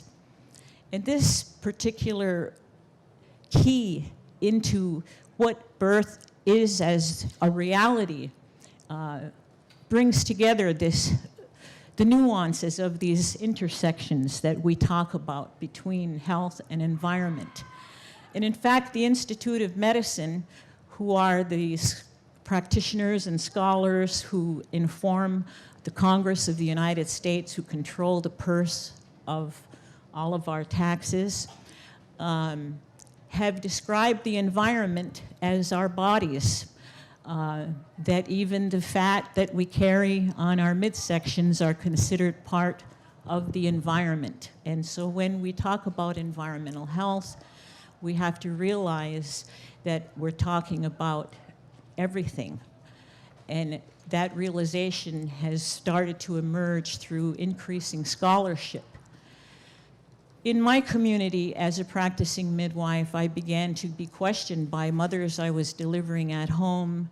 Is it safe to breastfeed, given that we live within a mile of, at that time, the largest Superfund site for PCB contaminants in the country? And today, after 30 years of research, we know that these PCBs, which are persistent organochlorines, our adolescents carry in their fat tissues, in their bloods. They're in the 95th percentile in the country for PCB contamination. And so we have published papers in the Journal of Pediatrics and other scholarly journals, results from 30 years of looking at the generational impacts, which are pretty much the data you would see generally in the population of North America. And so the reality is true that breast cancer and other reproductive cancers are environmental etiologies. They're caused by the environment. And so when we get back to that fat on the abdomen, the latest scholarship is showing, the studies are showing that mercury in your blood is directly connected to insulin resistance. And again, because pregnancy is a transgenerational event, those exposures are carried from the grandmother into the subsequent generations up till about the third generation. So that even when you talk about food sovereignty, if a grandmother was deprived of nutrients, say in a famine, then her granddaughters, her offspring, will develop metabolic diseases that include diabetes type 2. And so this is an example of a transgenerational, across the generations. So when you go for your prenatal visit, it's really limiting for the clinician to study you as an individual when in fact you're looking at multiple generations of impact. And that is the environment. I feel that I've been standing in a door to open to this next generation that I'm so happy to and privileged to sit with. from my grandmother who delivered me at home and her mother who delivered all of her children at home, to this coming generation. Over 30 years ago, I was the only Aboriginal midwife accepted into a program in Ontario under which there's a legislation in the province of Ontario that Aboriginal healers and Aboriginal midwives can practice by no regulation from the government. So that means we have to self-regulate. In order to not lose our rights, we have to use our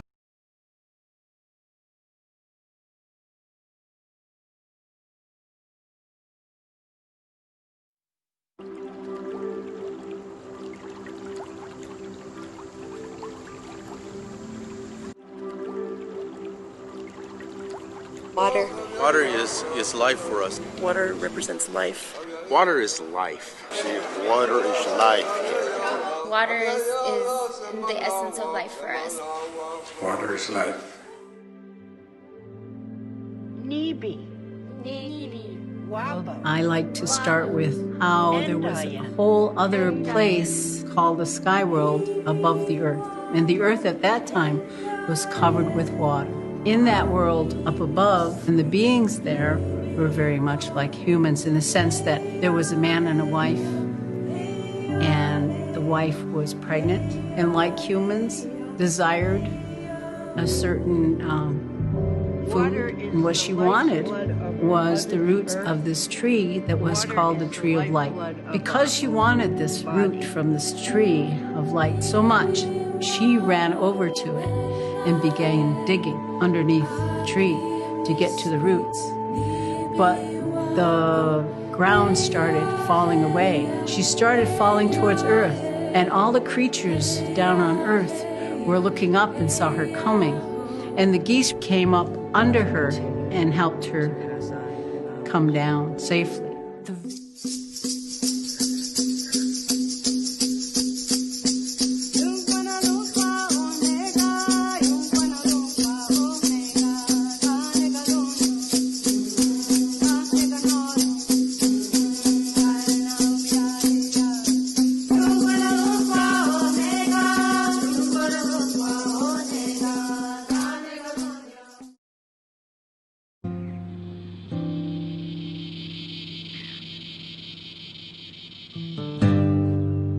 Being connected spiritually and culturally is very, very important.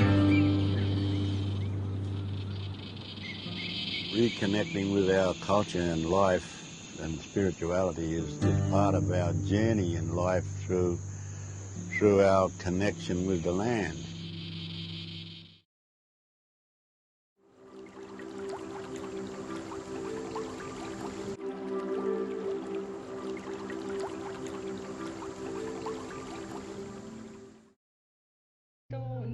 Relatives told me about how their great-grandmothers were born in hogans and shade houses depending on the season.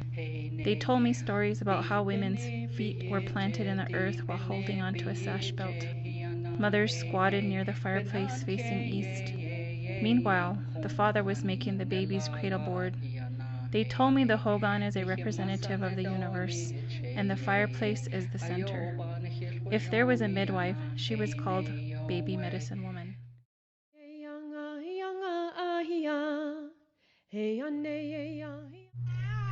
I can imagine a comfortable place where Native women and families drink Indian tea and develop relationships with their providers. An inviting place where we hang our grandmothers' pictures on the walls and feel proud to be surrounded by their knowledge and teachings. And a sacred place where our babies take their first breath and are surrounded by their families.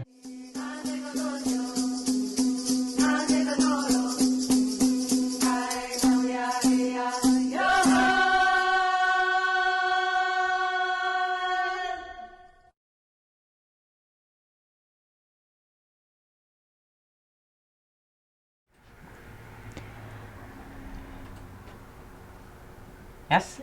You're good. Hi, we're back.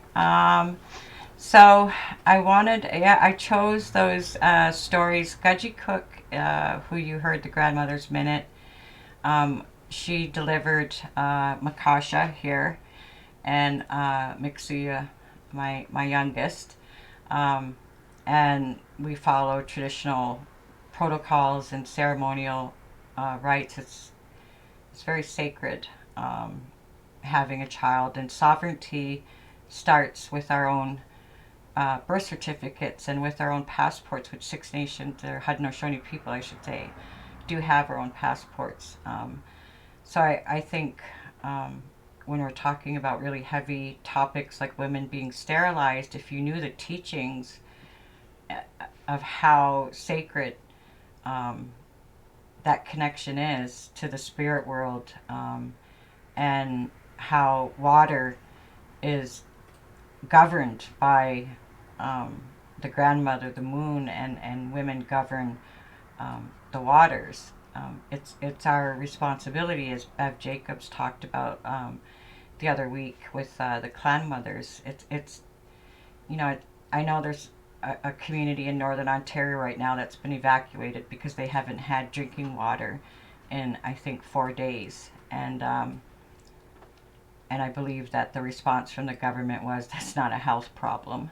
We posted it on our Facebook. Oh, you posted it. Okay, good. So if you want to see that story, it's on our Facebook, and I've had the media bugging me all day, and there just comes a time where our children not having clean water when we live in the Great Lakes region, when we live in one of the largest freshwater bodies in the world, and our grandmothers tell us how, they could drink out of any stream and any river, any lake, and to think in just a short period of time how violated the water is and how sick the water is. It says a lot about where civilization is today, and climate change, and in the future. And if people don't start changing really soon, I know Akasha's been taking up the fight for Nestle, taking our aquifer water, which is underneath your feet, and the way that they talk about it in our teachings is it's like that water's the breast milk that is specifically made for human beings. The aquifer water. The aquifer. So the groundwater that Nestle then packages and puts in plastic bottles and sells back to First Nations when they're taking our water. And what's behind all these things is without consent. Whether it was sterilization, it was without consent. Whether it's Nestle taking our water, it's without consent. Whether it's development in BC or what they're doing to the Mi'kmaq, it was always these things were done to us without our consent and under UNDRIP in the United Nations. They're supposed to have the right to self-determination and govern our own lands. And in a recent study that came out in 2018, intergovernment panel that basically looked at the world, did an assessment of where they stand in terms of climate change.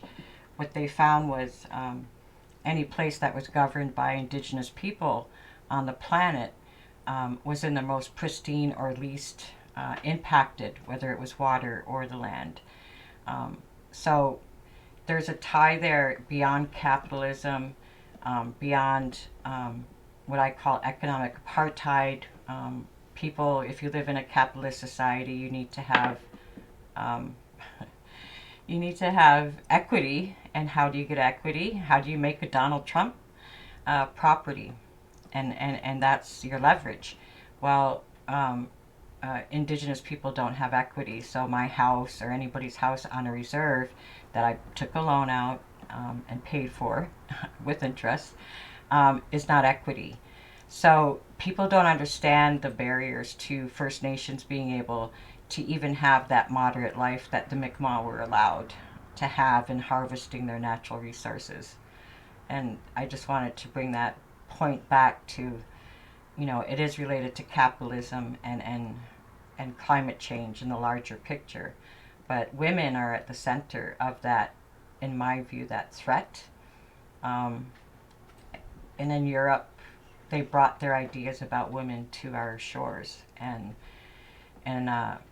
nature was always portrayed as threatening, dark, witchcraft. Well, they burned how many witches? so-called witches, which were really just midwives and healers in Europe before they even came here, and then started doing the same here. So women in general have been almost controlled by as much as possible, and I think that's what women's studies is about, if I'm not missing the point here, Karen, because I don't teach women's studies, but you know, people don't understand what feminism really is, and what women's studies, what you'll learn is how they take our bodies and take control over those bodies, just like they do the lands and resources. Absolutely. And as you're talking there, Dawn, I'm thinking of one of my old teachers. I don't know if you know him or not, but Roland Christian, and he's Oneida.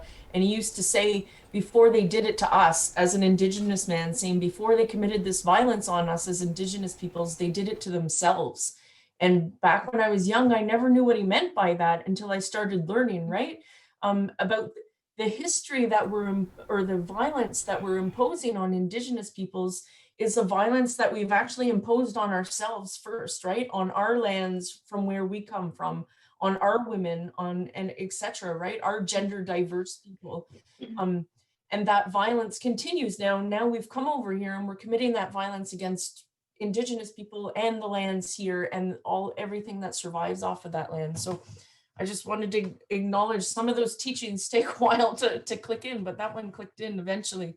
But that is what women and gender studies is about for me, is understanding better those roots, right? Those historical, what on earth is going on, right? Yeah. No, I think I did take one women's studies course, and I know there was sociology of health, and it was a night class. There was probably 60 students to 80 students, and male and female at this. It wasn't listed as women's studies, but it was taught by women's studies.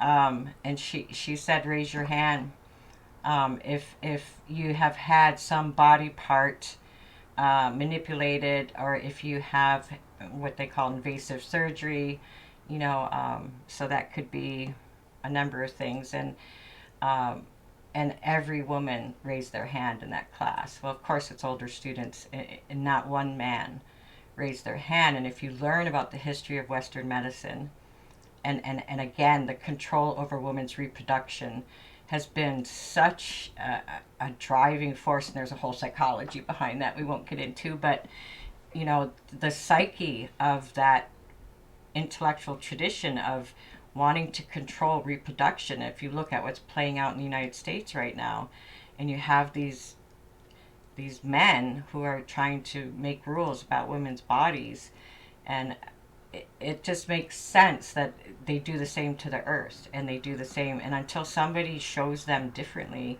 I don't know that we're ever going to stop the violence and the violation of the sacred, which is that all that is feminine, which was required to propagate life. So I know people have a hard time with that, but I think this is helping them move towards a better understanding of the way we see the world anyways. So I just wanted to pull that out a bit, because it is related to what happened in Ireland and what they did to the Irish and the Scottish and Britain, and, you know, they raped the women there.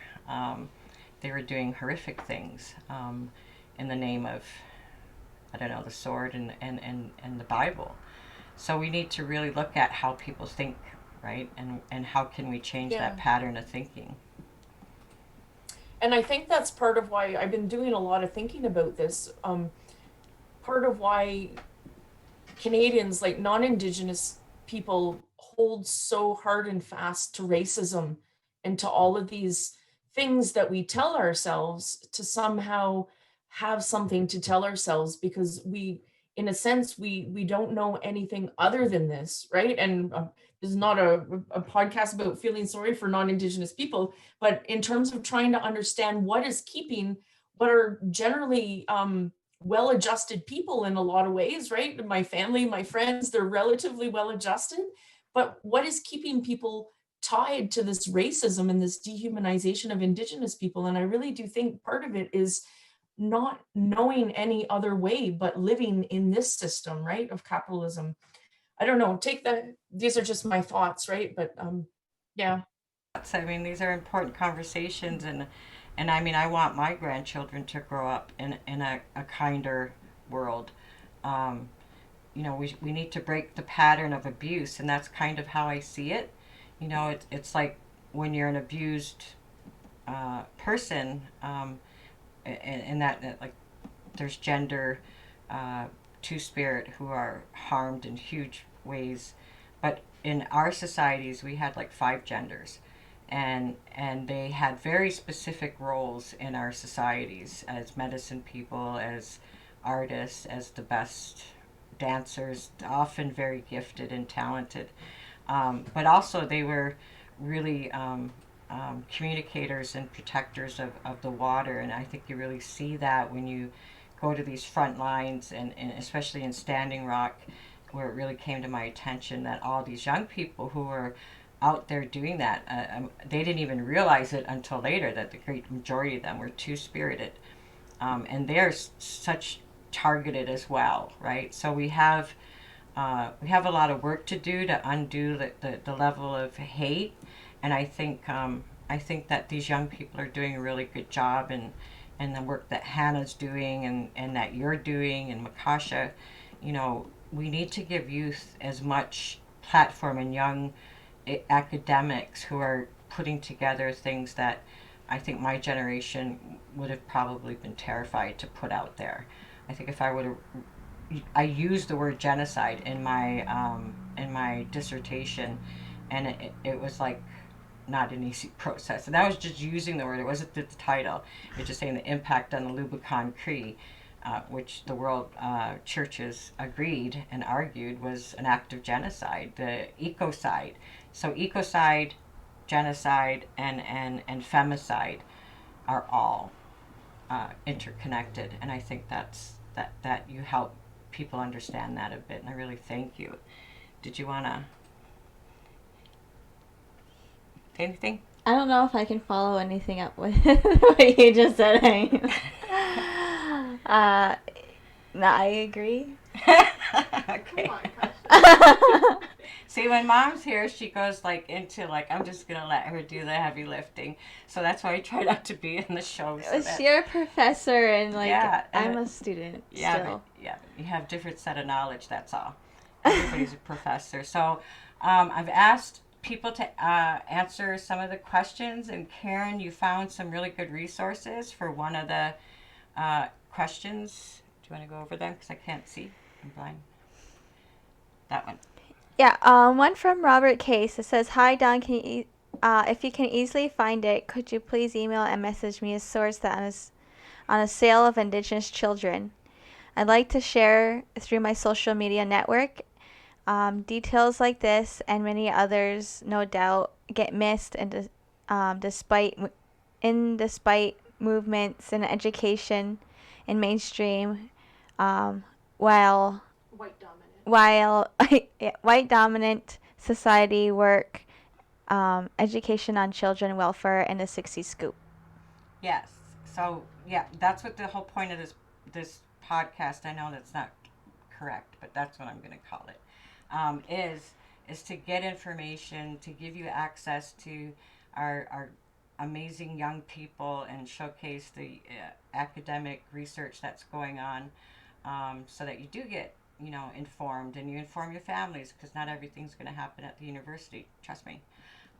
So you did fine, Karen. You said you found a like, I know I couldn't look it up right now, but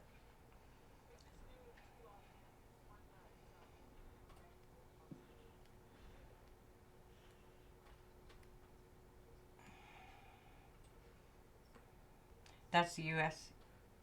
Yep.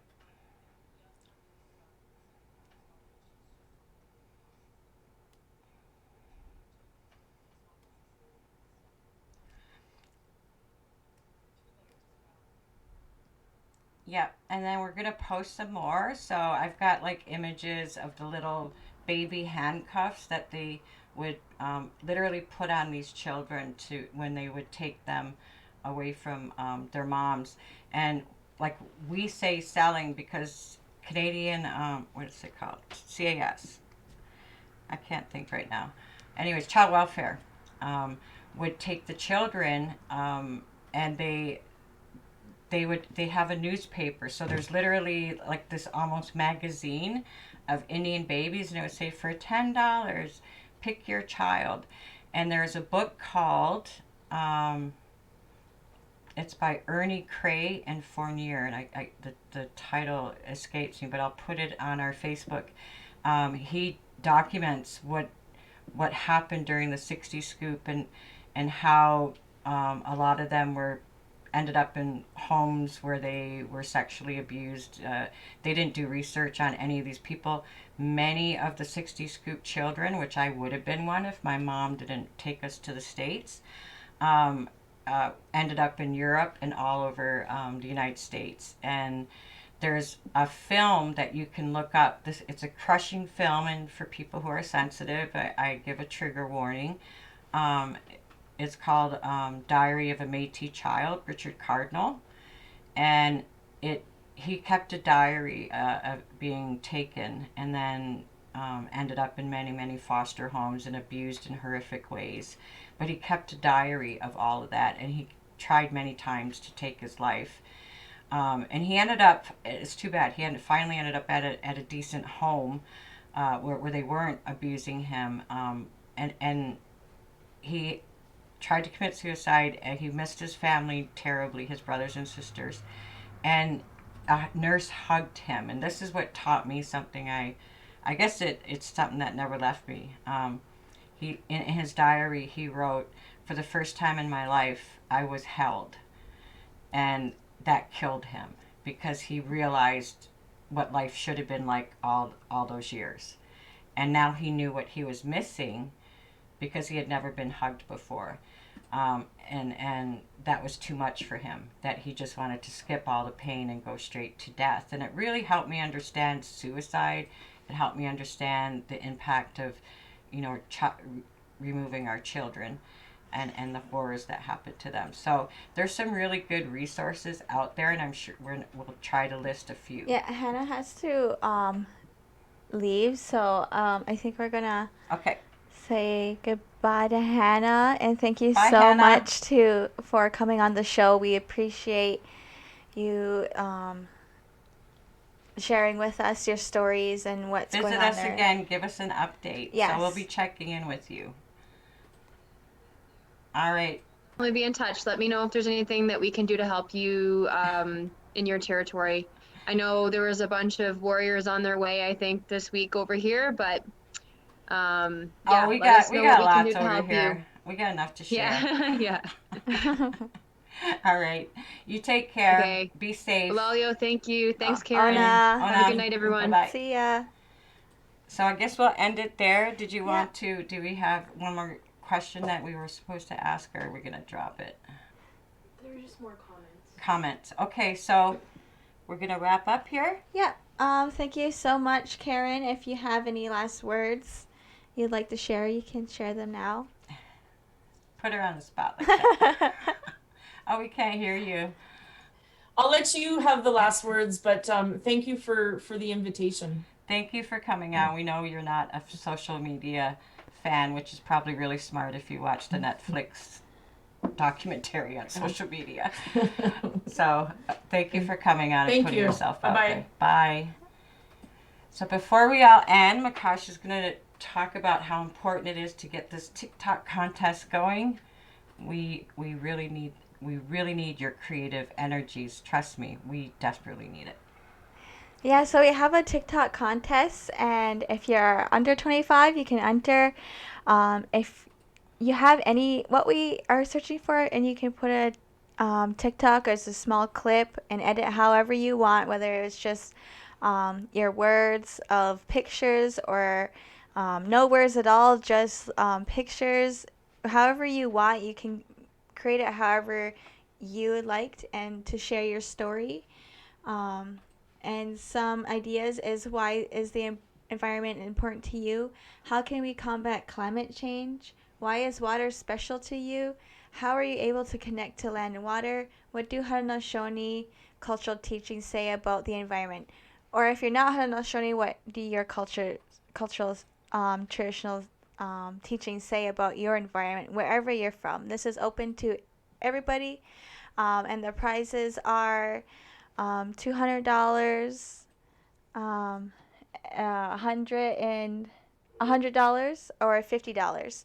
So please, if you want to make some extra cash, send in your TikToks to any of our social media platforms. Yes, and we really do. I mean, you saw the digital story that the students make. That's an important way to communicate and educate, so you are helping raise awareness, and we really want you to participate. And we will have Karen's book signed copies to give away in the upcoming episodes. Next week is going to be pretty amazing. We have Judy Da Silva from Grassy Narrows, who is just an idol to me, her dedication to her people. So you're going to have a whole grandmother again, like we had Renee and Norma. And then we're going to have Dr. Karen Kidd, who is really lucky she joined our research team again. She did a lot of research on fish in northern Ontario and the mercury, beyond mercury, multiple contaminants. And one of the things that we're finding at Six Nations Water, which is there's a whole lot of, what would you call it? Our Hannah, not the Hannah in Mi'kmaq Hannah. What did she call it? What is the name of, what is it, estrogen? Oh, yes, yeah. Yeah, so they're finding the estrogen levels of our water, including our drinking water, are impacted by the amount of birth control that women are taking and then discharging through the waste. And feminizing the male. And it feminizes fish. So if it's changing the reproduction capacity of fish, what is it doing to human beings? If you want to know that, tune in next week. And we have a really good final song, right? Go ahead. Do we? Do you want to play the song? I don't know. What's the name of the song? It is. It's a good one. I picked these out, by the way, so if you don't like the music, you need to shout at me. Okay, I'll play it now. That's my only contribution.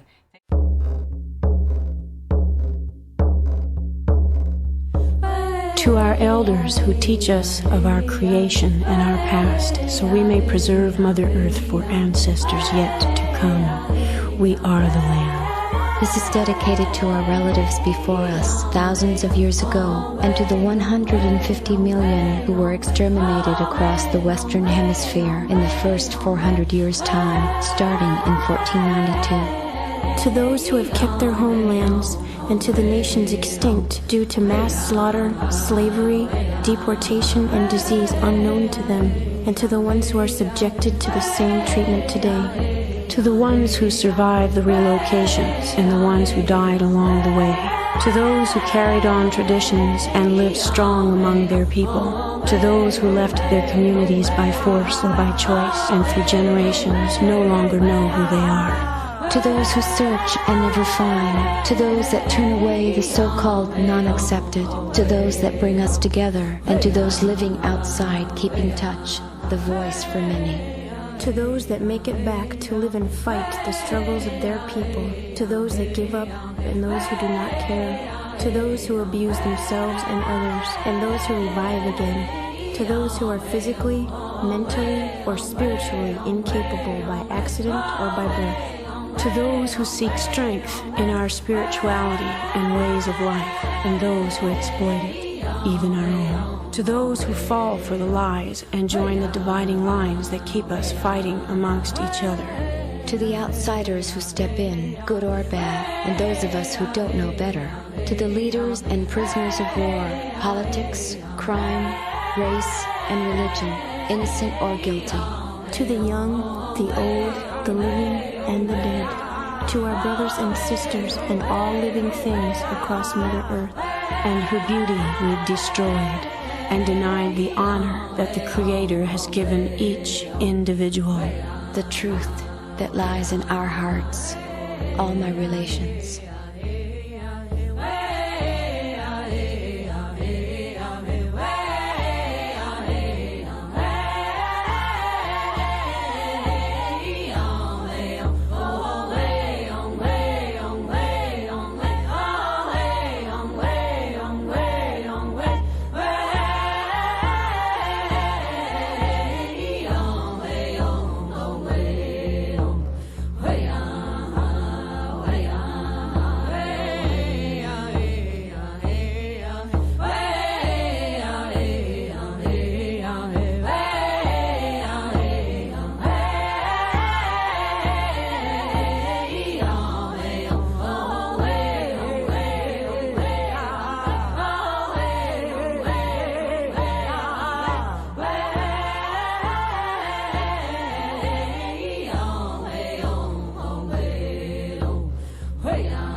You should read what he said. Final words. Hi, everybody. We're welcome back. I mean, welcome we back. we are going to officially sign off for tonight. Thank you so much for all of our viewers watching, and thank you to all of our guests like Hannah, Karen Stote, and thank you to the behind the scenes other Hannah, the producer Hannah, who is she's right there, Hannah and Catherine, and special thanks to my mom, who is my co-host today, and I think that she needs to be my co-host every single episode now. This is a youth-driven show. Yeah, all of us, Catherine, Hannah, and me, are all 23. So it really is a youth-driven show, and we're just here to support and I think we're doing really awesome. You are so all far. doing amazing, and you could see Hannah Martin, who I'm a huge fan of. She's amazing. So really, we need to give the youth a platform because, if you want to take Indigenous studies, just come to Mac and you can take all our classes you want. We'll be there. And we don't want to do that here. So you're gonna, were you gonna read something? Nope. As a sign off, or we're gonna. So we just wanted to acknowledge the mayor of St. Catharines who supported the land back. We didn't read the letter tonight because of what was happening, but we will post that. And we think people who are asking what can we do, you can get your organizations that you belong to, whatever it is. You can do all kinds of, writing a letter, and the more support shown to peaceful resolutions, justice to our lands and our waters, you'll be protected because we'll take care of it if you do that. So the answer to climate change, in my view, in a word, is give Indigenous people their land back and their waters, and we'll share because we're still so generous, but we'll take care of it because we won't take money over what's important, which is water is life. Indigenous. Good night. Toodaloo.